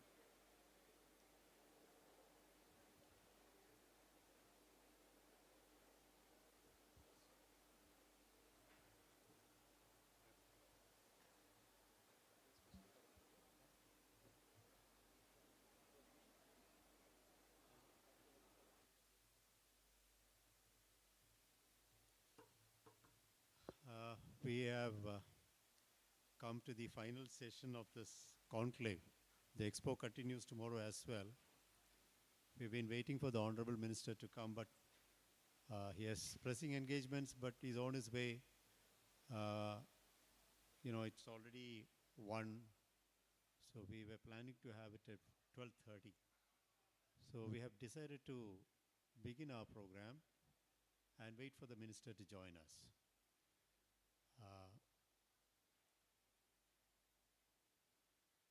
Let me formally welcome Shri Anil Joseph sir to be the chair of this valedictory session. I know that it is a surprise for you, but then you are good at disaster management. So, I mean, the whole process runs on a very tender hooks. So, like I learn every week, every month from the column that Shri A.N. Prakash writes for us. It's about managing the situation on site. So I'm trying to manage the situation on site, hoping that the minister would not take offense. So I formally welcome Shri Anil Joseph, who has been more than a friend to us. We have been turning to him for help. We have been turning to him for advice. And he has been very prolific in supporting us in terms of articles, which I find about which I have been complaining to several of the engineers participating in this program. Except for a few, many are quite reluctant to pen or write on the subject of their choice. I mean, and Ganesh Iyer was yesterday telling me that, we cannot go beyond our brief. You talk to us about the project that we have on hand at that particular point of time? Yes, we know. Beyond it? No. So that is natural. But then, journalists are past masters at play acting. We pretend to know everything, but we don't know much about anything. But then we carry the day. So that's what I do now here. Anyway, we have veterans here. And in fact, the veterans have come here only because of love for us and nothing else. And they have come here because of their commitment to their calling. People have traveled all the way from Mumbai, Pune, Bangalore, and all those places to be with us in this sultry, heat and humidity, and so that they could be with you and us to make this whole conclave a meaningful exercise. And we are grateful to each one of you. So first of all, I welcome on behalf of all of you, Shri Anil Joseph. Then I would like to introduce, it would be like I was saying about Sridharan sir in the morning. How can I introduce Sri Cherian Varki? Because he is a byword for construction for us in Kerala. Probably one of the very few in Kerala who can stand up to the big players at the national level and who has done it at the national level. Doing many, many projects across the country, Kochi, Delhi Metro, this, that and the other. And the list is so long. And in that sense, he is a legend. In his field of activity, I would say Sri Cherian Varki is a legend. I'm not a man into engineering, but I'm a journalist observing what has been happening in the sphere of public contracting, what has been happening in the sphere of public construction, what has been happening in the sphere of creation of infrastructure in this country in different places, particularly after coming into contact with Nebu and his team. So I have found that, the name Cherian Varki and his company popping up regularly, not just now, but earlier. Probably he did all his major works earlier. What is it? I should assume that he has been around for some 50 years as a professional, starting out as an engineer. And it is a wonderful journey, if I may say so. And I was observing the way Dr. Sridharan was interacting with him. And I could see the regard that a person like Dr. E. Sridharan has for you, sir. And I think that in itself is an honor for you. So on behalf of everybody here, I welcome you to this August gathering. There are two persons here who are family members. One is, of course, Sri A.N. Prakash, who is not just a family member, he is our patron saint, contributing every month without fail a column for construction philosophy on project management. And there is no special welcome. I think no special welcome would suffice to really give weight to the value that we hold you in our minds and hearts. So welcome, sir. Shri Surya Prakash ji is, I came across him on a webinar for the first time, and then I read about him. That's what we journalists do. And then I found that Shri Surya Prakash is a behemoth. He's a behemoth. He's an institution in himself, just as our man Prakash sir is. So he was so humble, a kind of humility personified, ready to understand opposing views, very, very accommodative in his interactions, and very insightful in his observations about the construction industry and its various aspects. Welcome, Shri Surya Prakash, to this. Shri Abdul Jabbar of the ISER group, who is a veteran in his field of plastics industry. And as we all know, the Kerala industrial scenario is very unique.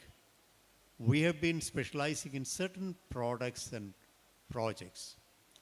And one of the areas where we have actually created some national level competitive entities is one of those is plastics.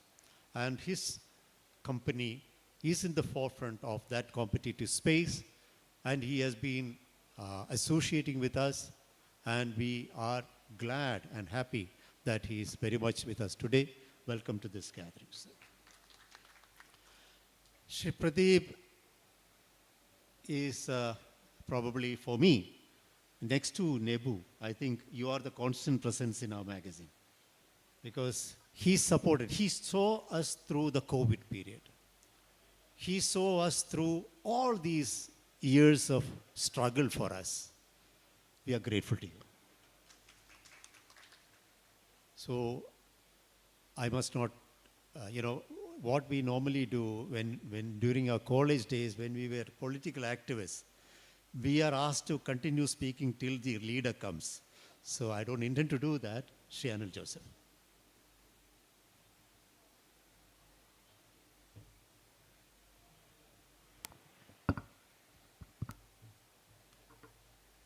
Good afternoon, all. And it's been a very surprise for me, in fact, to chair this particular session. And like pointed out, we have to manage the situation. And we will expect the minister to come in shortly. But then it's a very proud moment to associate with construction philosophy, right from the day it was formed. And the passion.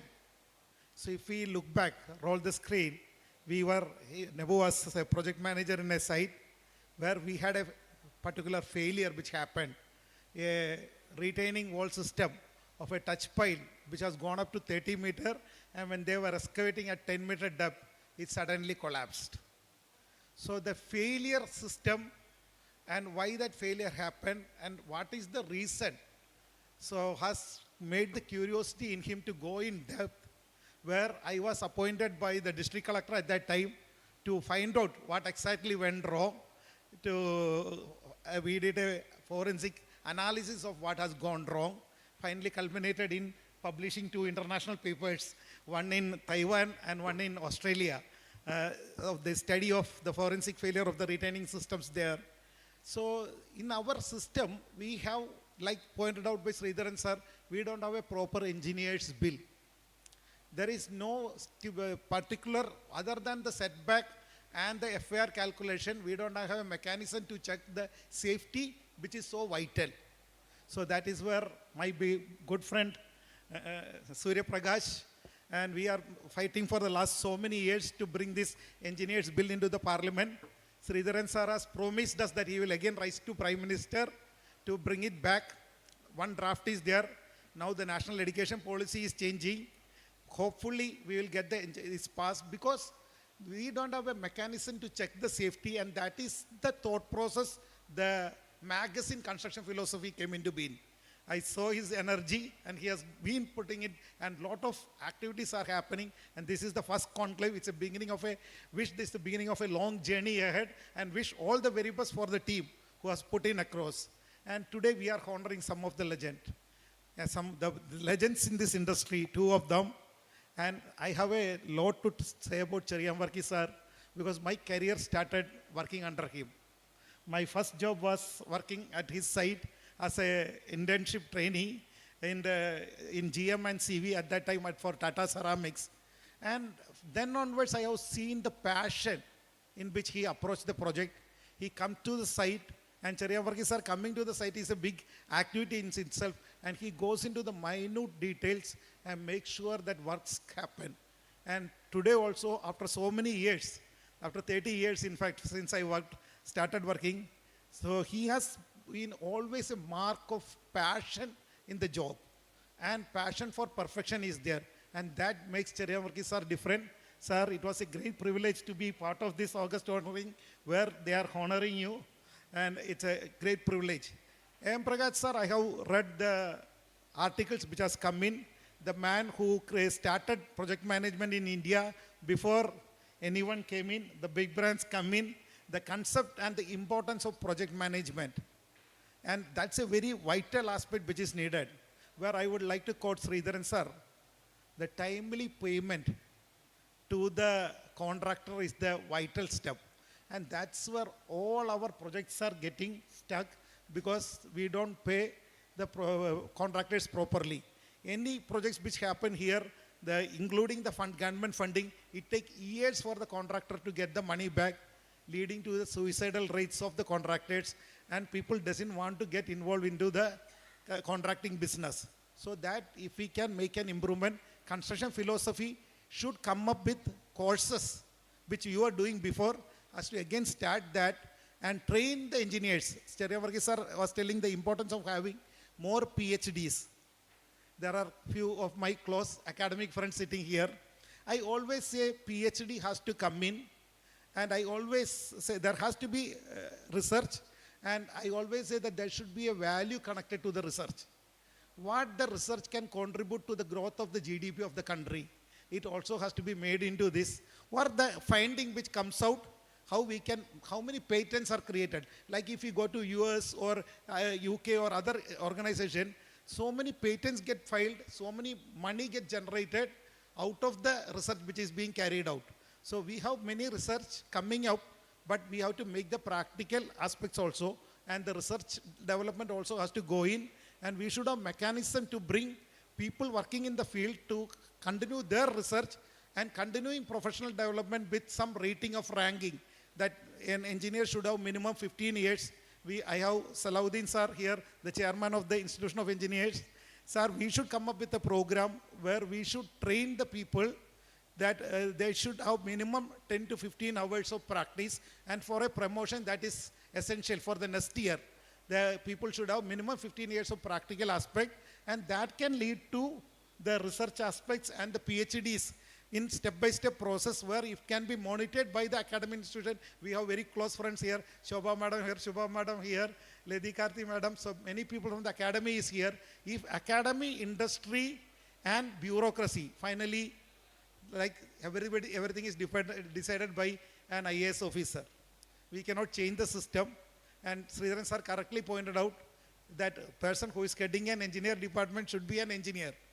But a 4-year or 3-year-old IAS system is there. But then since the systems are like that, we have to bring them also into the team, bring bureaucracy, industry and academy together, so that the purpose should be the growth of the society. And we are in the civil engineering is dealing with the basic aspect, that is the safety. Safety of the public is in our hand. So safety has to be ensured. This system of giving sanction only on FAR and this thing has to go. The design has to be checked, vetted, approved, and there should be a structural inspectorate happening. Unfortunately, ministry is not here. We could have shared this concept of, actually this thing is under debate right now. I have met the minister recently, the LSJD minister, so he's of the idea that we can have a discussion on the same. We should have a structural inspectorate checking the quality of work which is happening. which is missing, where project management, we have the concept, but the quality check has to be assured. And if there is an authority to do the check, like Dubai, they won't allow the concrete unless until it is inspected. So that sort of system has to be brought in for us to have a proper systems forming in this place. So that is one thought process which I have, which I would like to share. And again, we have seen that there is a lot of drifting happening from civil engineers. But actually, the technology has to come into the engineering, and we have to make a huge difference. So that is where this concept of artificial intelligence and machine learning is coming in a big way. And everything will change now, because in America, they constructed 100-story buildings way back in 1920s. Still, in 2023, we don't have even one building which is more than 100-story in India.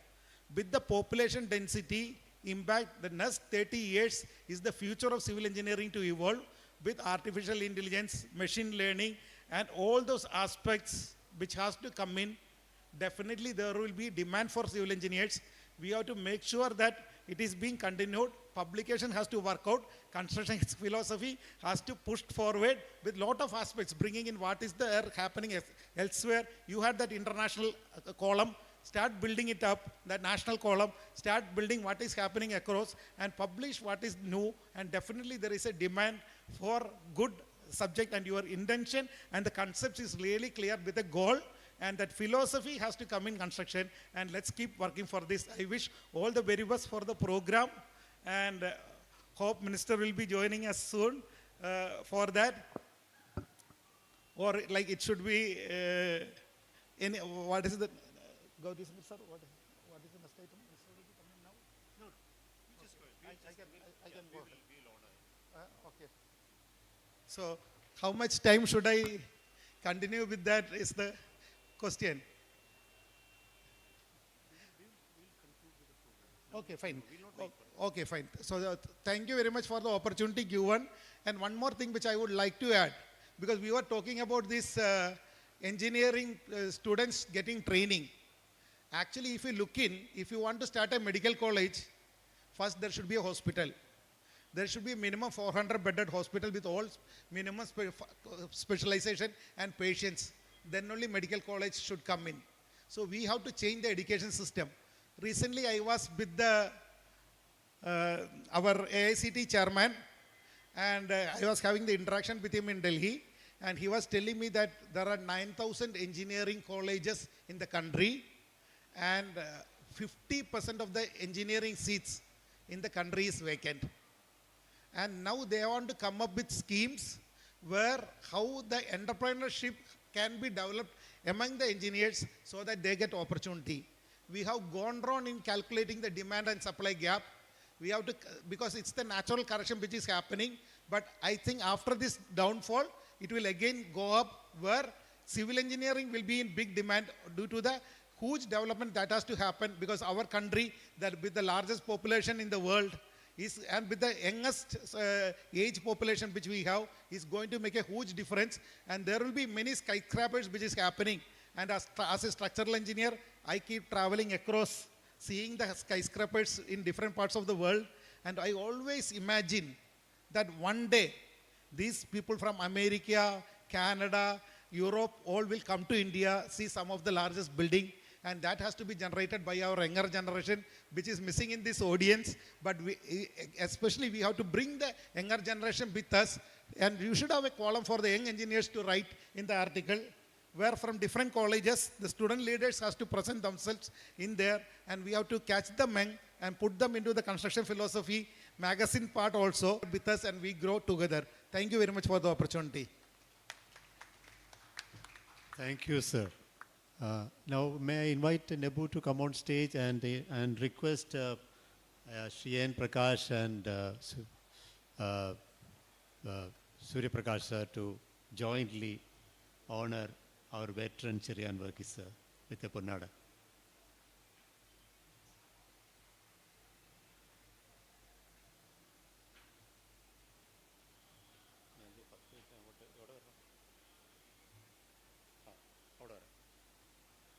അതെ മറണ്ടറിയിലുള്ള അതെ ഇല്ല വന്നില്ല പരിപാടി തീരുമോ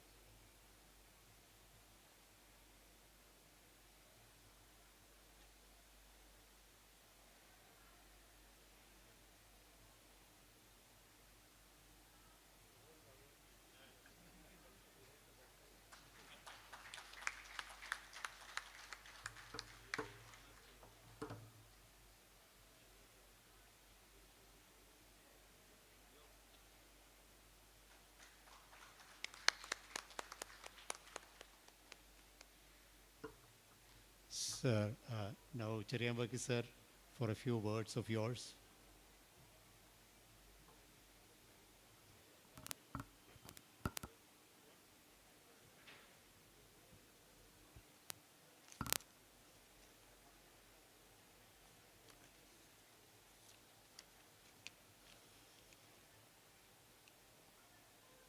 യോഗത്തിൻ്റെ അധ്യക്ഷൻ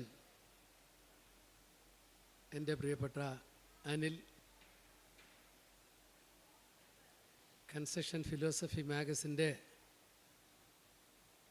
ഭാരവാഹികളെ, പ്രത്യേകിച്ച് നെബു, ഞാൻ ഉൾപ്പെടുന്ന കൊച്ചി സെൻട്രൽ ബിൽഡേഴ്സ് അസോസിയേഷൻ്റെ അധ്യക്ഷൻ സുനിൽ, വേദിയിലെ ഉപവിഷ്ടരായിരിക്കുന്ന പ്രിയപ്പെട്ട പ്രശസ്ത വ്യക്തികളെ, പ്രിയ സഹോദരി സഹോദരന്മാരെ, എവർക്കും എൻ്റെ സ്നേഹവന്ദനം. Excuse me for speaking in English, in Malayalam. I don't know. Okay. Are you able to understand me? Yeah, sure. Eh? You can so that I will feel more free in communicating my. You can scold me in Malayalam also. Okay, very good. Thank you very much. Thank you very much.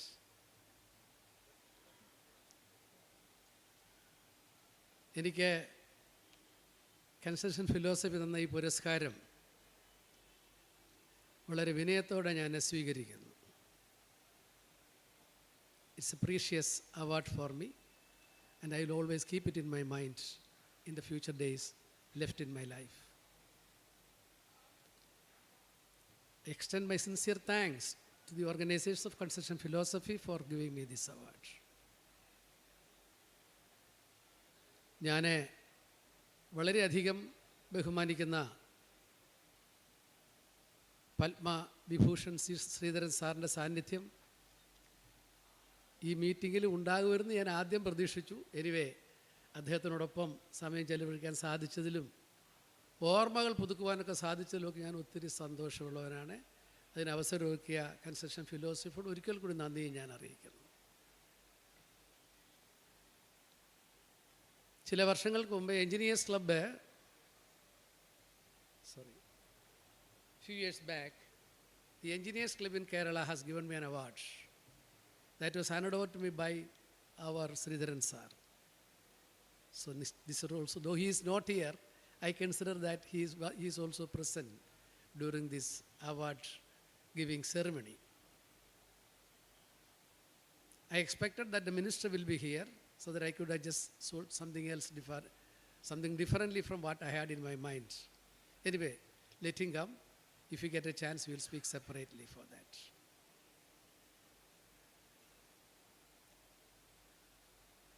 I'm in this construction segment for the last 63 years. Sridharan sir is at least 60. I'm happy that God has given me the opportunity for that.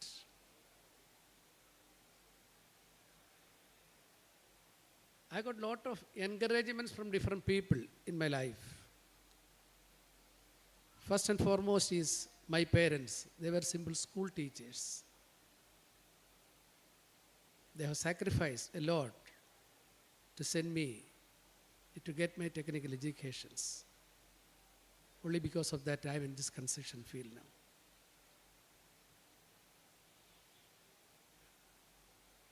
എൻ്റെ ജീവിതയാത്രയിൽ എനിക്ക് അറിവ് പകർന്ന, practical അറിവ് പകർന്ന അനേകം ഗുരുക്കന്മാരുണ്ടായിരുന്നു. ഞാൻ എൻ്റെ ഔദ്യോഗിക ജീവിതം ആരംഭിച്ചത് നെയ്വേലി ലിഗ്നൈർ കോർപ്പറേഷനിലായിരുന്നു. I started my career in Neyveli Lignite Corporation in 1960 end. So I still remember when PM John was my first officer, immediate superior. Of course, PM John and Sridharan sir, they were college mates in the same Kakinada college.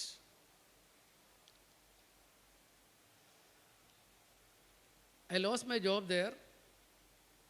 Then my uncle took me into the contracting field, Mr. B.K. Eapen. He is no more there now. But there's a big, very big engineer in our country. There was Mr. C.R. Narayan Rao. Probably many of you may be knowing him. He only told, you must become a contractor and I'll give you the opportunities for that. So then I tended for a work in railways. I got that work. But he called me. I told you that I'll give you some work. I'm giving you some work for some factory building in Kochi. Anyway, I got lot of encouragements from different people like C.R. Narayan Rao or K.G. Sukumaran in this city. He was the senior most architect in the city. And so many people. And many engineers in the Southern Railway Construction Department, including Sridharan sir. I came up only because of the encouragement they have extended to me in those days. See, when you go out and see, there is a there's a big building, Ashoka Apartments. I was a contractor for it in 1980. So people were afraid to undertake that work.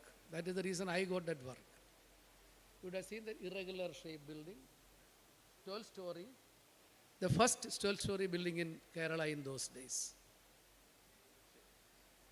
So that was given to me by GCDA and under the recommendation of the then Chief Engineer, Mr.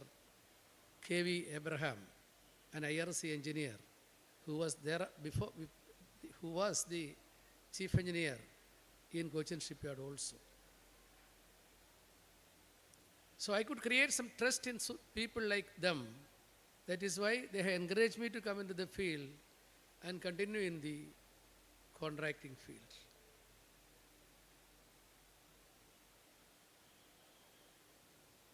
Later, again coming to Padma Vibhushan Sridharan sir, he has encouraged me to undertake works in Konkan Railway. I got the contract for 13 major bridges in Konkan Railway. And he has also encouraged me to undertake his work, both in railways and in DMRC, where I did the first and last stretch of DMRC's work in Kochi.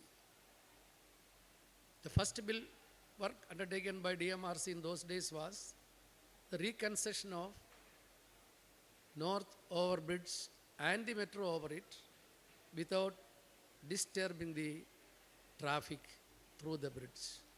That was a big challenge. Many of my senior friends in the city, they told me it is not going to happen. But he had a plan in his mind and he has transferred it to me. അദ്ദേഹത്തിൻ്റെ മനസ്സിലെ ആ plan ഭൂമിയിൽ ചെയ്ത് കാണിക്കുവാനുള്ള അവസരം God has given me not because of my merit, but because of His grace. He has passed on His idea to me, how to transform it into the ground. So being a contractor, I always believe that we are people who create monuments in the land according to the plans envisaged by somebody. I still believe it.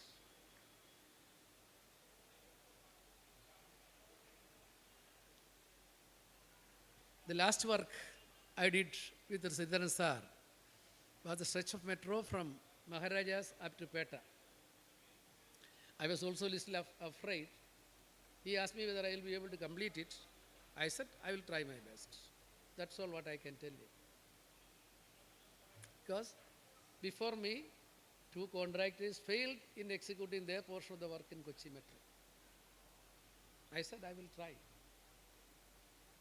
By the grace of God, almost as he says within the time, and maintaining a degree of perfection and quality, I could complete that work. I do not say that it is not due to my merit, it is due to His grace only. Anyway, after seeing the work, finally when I completed the last bit of the work, he said, I am satisfied. You maintain the quality which I envisaged. Thank God Almighty for that.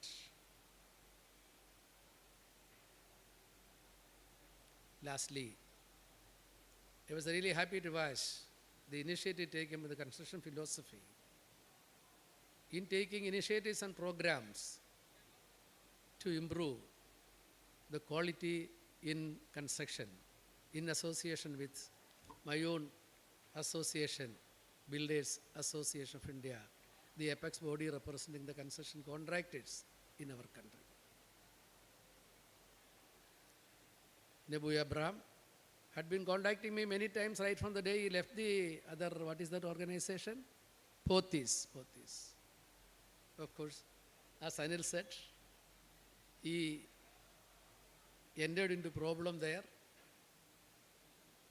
Before the start of the work itself, my engineer Martin cautioned him that basement concession is not an easy task and it requires little skill for which lot of thoughts are necessary.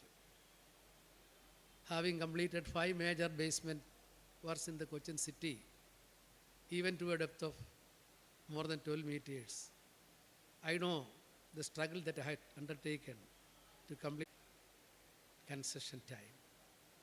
I still remember with gratitude the support and advice I have received from our beloved past Suresh in the execution of that work. He was all through with me in all my basement concessions. The first one was the Trident, which I did it. That was only 8 meters deep. But 8 meters to 12 meters deep in Kochi with the particular soil condition is something different. So, as the poet says, they get ideas from zero or from the air. So God gives us ideas. Only thing is, we have to implement it with sound technical skill and sound engineering designs. I could do that all because of the abundant mercy God has showered on me. That's all what I can say. I remember your effort to keep the people engaged by conducting, what is that? QIP programs, is it not? QIP programs. And that has benefited a lot of people in and around this Cochin and anyway, I pray Almighty to give you strength to conduct more program for the benefit of working engineers. I think Shobha has gone here. Shobha is still there? Or? So yes.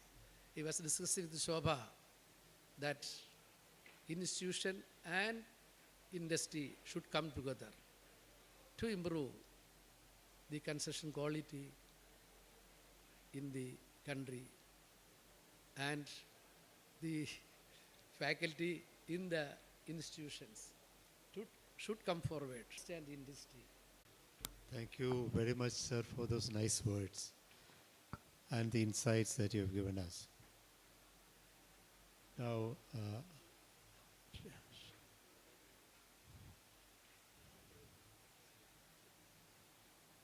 Shri Abdul Jabbar.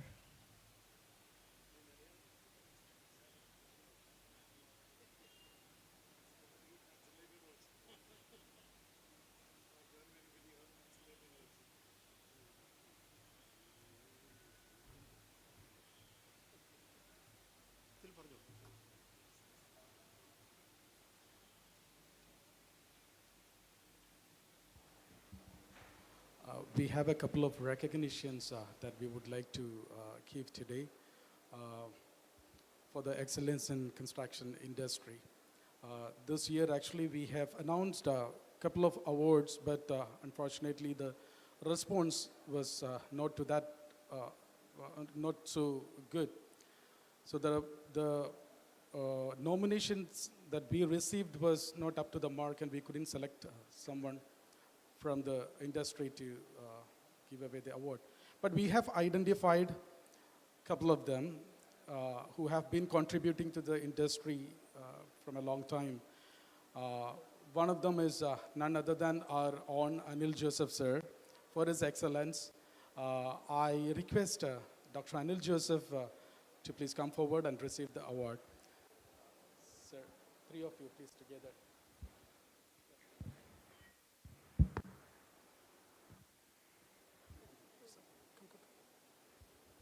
Sir, 3 of you, please. Together.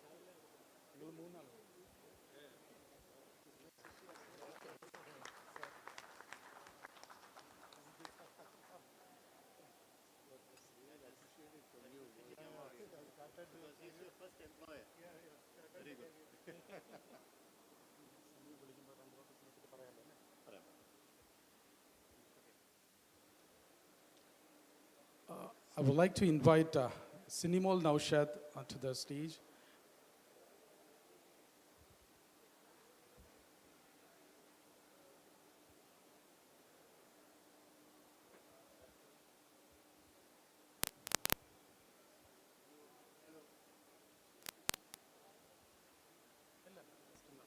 Sinimola, please. Yeah, welcome, Sinimola. We are actually so glad that we could have one woman at least on the stage, you know. And thank you for being that woman. Because, and I must, I've been holding this microphone for long, but I forgot to thank Dr. Shobha there, and I can't recall the name, who were instrumental for organizing the launch of construction philosophy. If I remember right, you? Yeah. I can't recall names, I'm very sorry, but my namaste to you. Thank you very much for the support. And Cinemol is interesting because I've only read about her and I've been in fact pursuing you, not stalking you, pursuing you on the net and reading up about you and your achievements. And actually, I am so proud that a girl who grew up somewhere over here or who's a daughter of somewhere from here could make it this big out there on the global stage and be recognized for her capabilities, not just in some small domain, but at the very global level, at the very forefront of the area that she specializes in. She's a project and cost management expert and the founder and CEO of Desire Project Consultants, which has its head office in UAE and offices in Saudi and India. She's a civil engineer and she has done a lot of quantity surveying work in different parts of India and the Middle East. And she has been leading a team of something like 100 quantity surveyors under her organization. She's a fellow of the Royal Institution of Chartered Surveyors, a fellow of the Australian Institute of Quantity Surveyors, and she was also the national board member since 2018 in the RICS UAE chapter. Her expertise is well recognized and she has been honored as a member of the Standard Setting Committee for International Construction Measurement Standards regulated by RICS. Cinemol's professionalism and expertise in cost consulting has been recognized widely, and she has been also awarded for her stellar achievements in her area of specialization. And she's also an APC chair, assessor, and counselor, and with her extensive knowledge and experience in project management and cost management, Cinemol is a valuable contribution of the Malayali milieu to the world. Congratulations, Lee, and we are proud to have selected for you this first award of ours. Please. I request Cherian Worki sir to please hand over the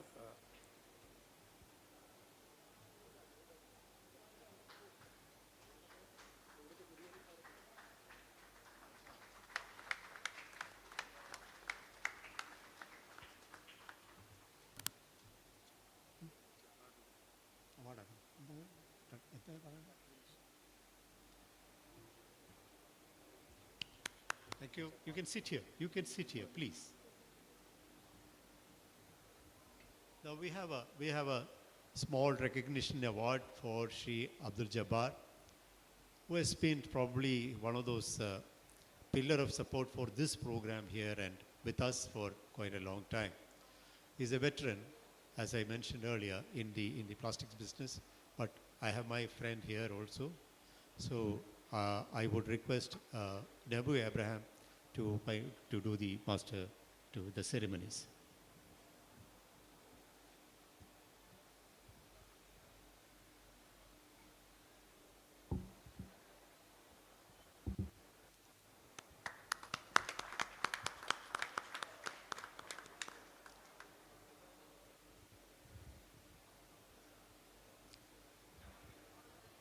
Sri Pradeep was here, he spoke for yesterday.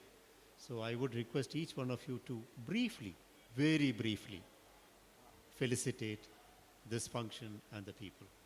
So before that, I would like to mention a few things here. Yeah. The journey wasn't very easy, actually. To start up something and, to take it along is not very easy, especially when it is something associated to knowledge and wisdom. We find a lot of resistance, and to take it to victory takes a lot of effort. I would like to honor few people who have been the pillars of construction philosophy here. Without this man, construction philosophy wouldn't have happened. So as Anil sir and Charyanvargi sir mentioned, everything started from a failure. So when I encountered the failure, I was looking around for a reference where I could find some solution for what I have been through.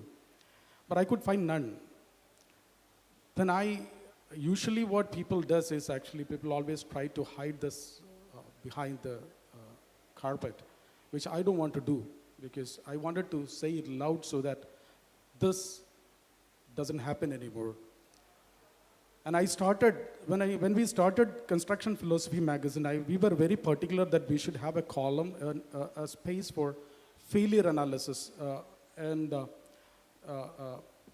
Learn from failure was the title that we have given for that particular segment. And we have taken it through a level, but actually for that, post-COVID, we were not able to get data for that. And soon we are going to restart it. And when we thought of this,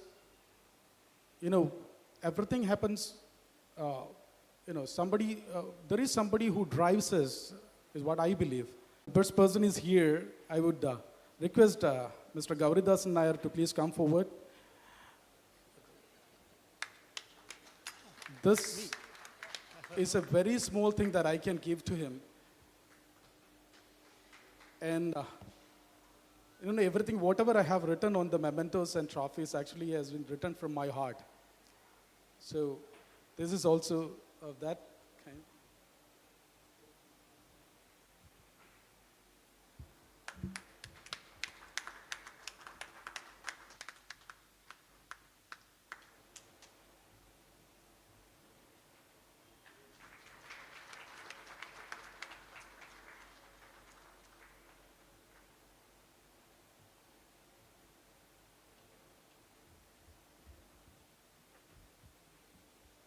Along with Mr. Gauridasan Nair, there were two other pillars who have been working with Mr. Gauridasan Nair day and night to make this. I would invite Manoj and Rahul to please come onto the stage and receive this honor. Gauri sir.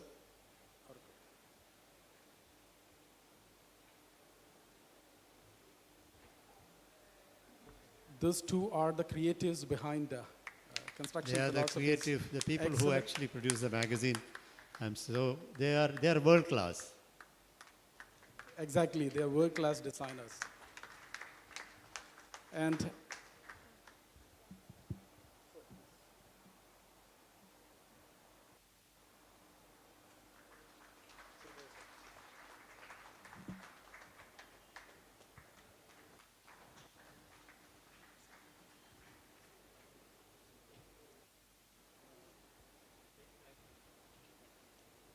thank you very much.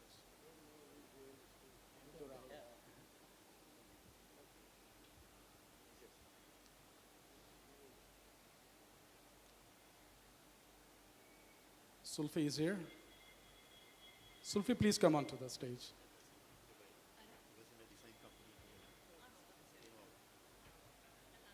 as everybody had struggled post-COVID, we also had a very tough time where somebody appeared as a rescuer. Actually, he is my media person.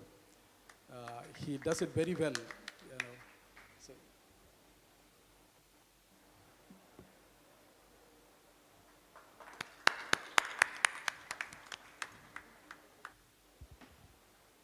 I request our marketing head, Mr. Ravindran, to please come on the stage.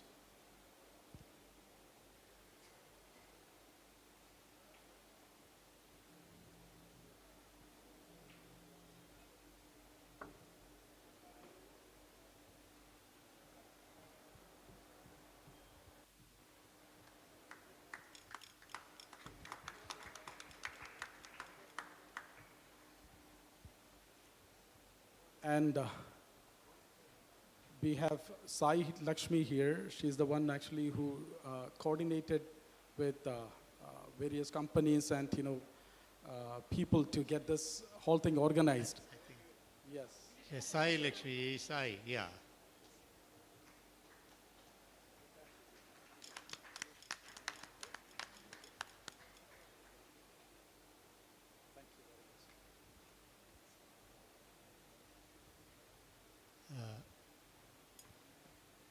Just one sentence anymore.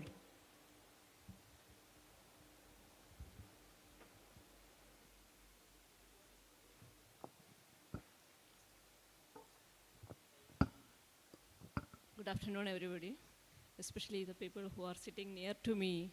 It's a very prominent construction professionals here, which I was thought before that I never ever to see them, but it is very great honor for me today. I am sitting with them today, especially the place, God's Landry, and my own home place. I'm very thankful to those people who was honored to me today, and I'm very so much grateful for sharing a platform with this eminent construction professionals. I'm so glad for that. Thank you all of you that. But when I was just listening, Sridhar sir words on some particular matter, especially he was talking about the training required, professional development needed, that continuation of engagement for the people, especially the professionals. I'm so glad to hear those things, the place of land from where on my own land, it is very, very much important. Our education system, our training system, our professionalism need to be changed a lot. I don't have much experience in work in India. Just after my course, I moved to Dubai and I started my career over there. But luckily I got some good engagement with the very international professional companies where I have been trained in a very, very, very, very expanded way and was able to train more from the other international colleges or trainers. That is why I am here today. They have been explained about my different felicitations or accreditations, which I have got from the international level. So I am a civil engineer profession, but unlikely I'm not doing anything technically. I'm not a civil engineer, I'm not a structural engineer, or I am not an architect. I'm an engineer, but we could call us a advocate. It's like a vakil. Say, my father was thought about making me vakil because I talk a lot, but unfortunately or fortunately, I'm an advocate in the construction profession as a claims and cost management. It's the person who always debate with the contractual requirements for all the strategic partners, the consultants, contractors, subcontractors, and the project managers, and safeguard the clients. So we need to have that kind of system in place in India. Unfortunately, we don't have most of the cost management practices. So I got a great chance to connect with all these professionals here today to work along with the other industry professionals, how to make the changes, how to do it. So I respect everyone's weight, everyone's experience, especially time is a cost. I'm not taking much time now. So time is for everywhere. Time is a cost for everything, constructions or in the personal or professional life. So it is a great feeling for me today to be here. And I hope Nebu and team, they are doing a very great, wonderful job. Not only just a magazine, it is really educating them, educating everybody and transferring the knowledge from every person, not only from Kerala. He is connected from me in India. He is connected from many of the places who are working in different areas, Bangalore, Hyderabad. He is connecting everybody and bringing the expertise from the different parts of the world and bring it here in Kerala. It is a great chance, and I request everybody attend this kind of meeting. It is not only just attending the network, it is really making a content of our personal life and professional life. So encourage the juniors team, encourage the students, encourage the budding engineers to attend it and make their own life in a very professional and dignified way.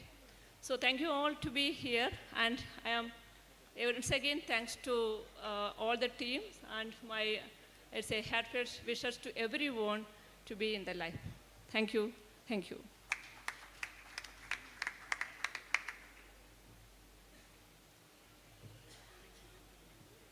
Thank you. So we have one final felicitation from Sri Pradeep, because we feel very, very, very strongly for him in our hearts. Please. And after that, I will be leaving, and after that, Nebu will take over. Nothing much left here to do, so Nebu will take over. So he will give the vote of thanks. Please allow me to leave the venue, because somebody is waiting for me. I need to go up to Trivandrum by afternoon. So please, Shri Pradeep. Wonderful meeting all of you. Thank you very much once again from the depth of my hearts. Thank you.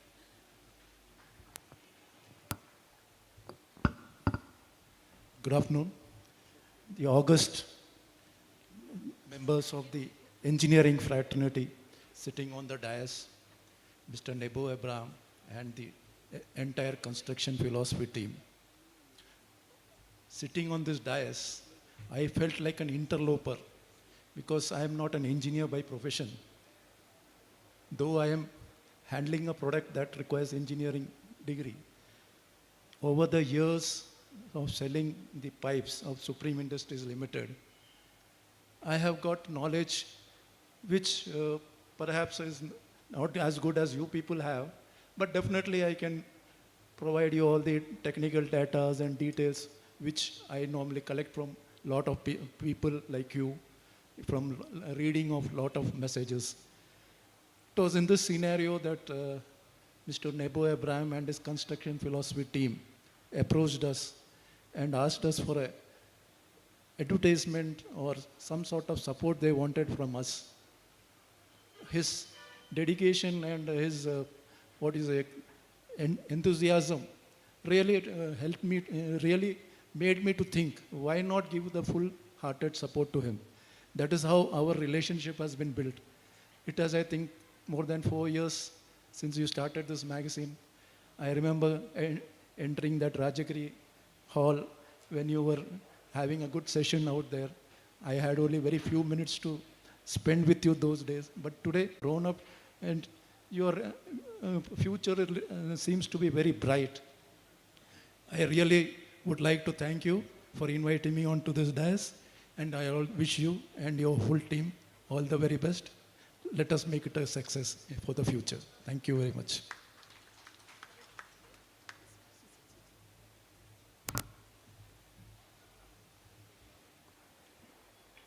It's now time to conclude the session. Before concluding it, I would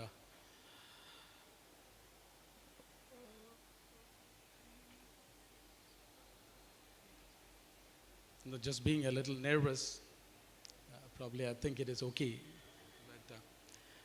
But the initial idea was actually a huge event where we could get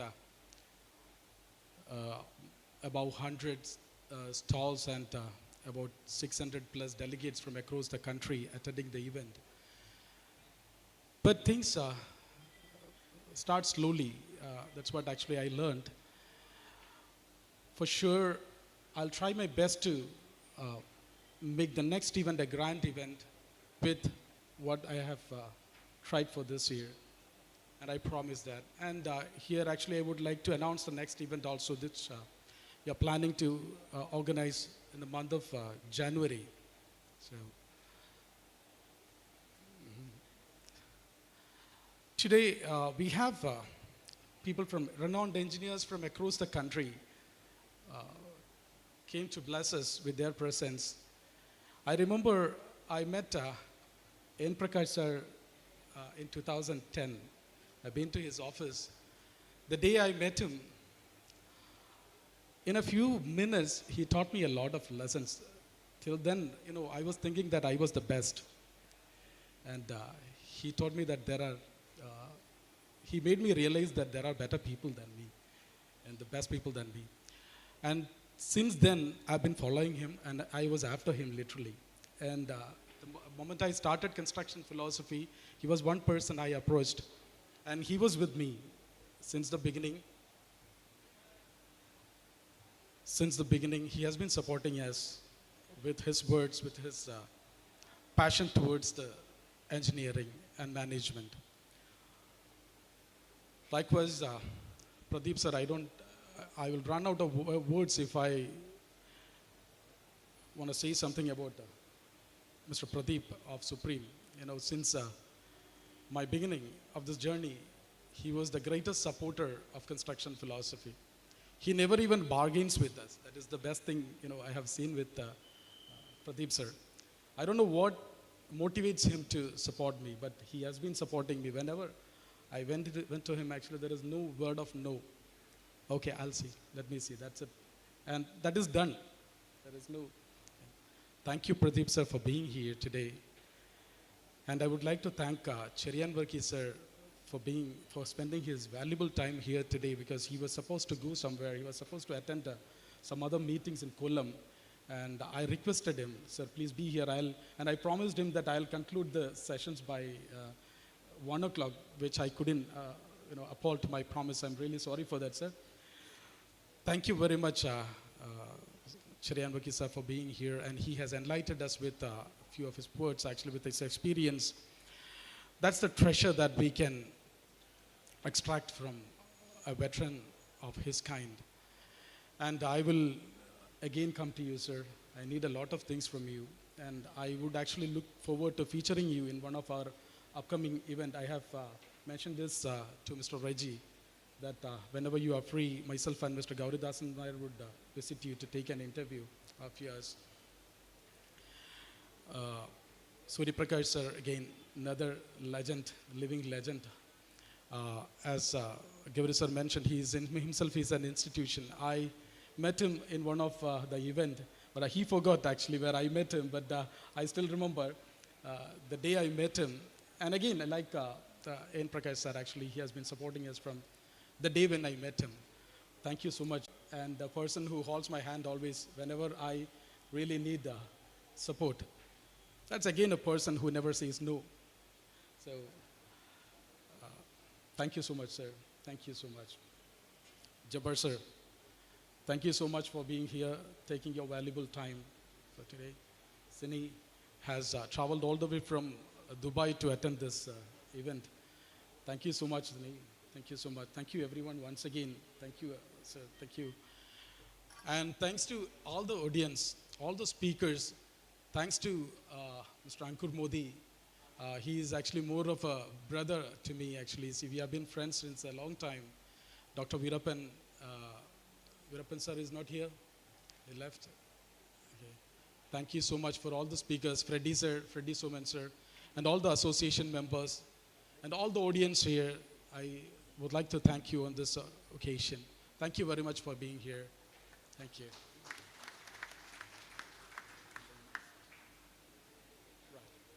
So we have lunch arranged here. So let us all have lunch and depart. Let's do it.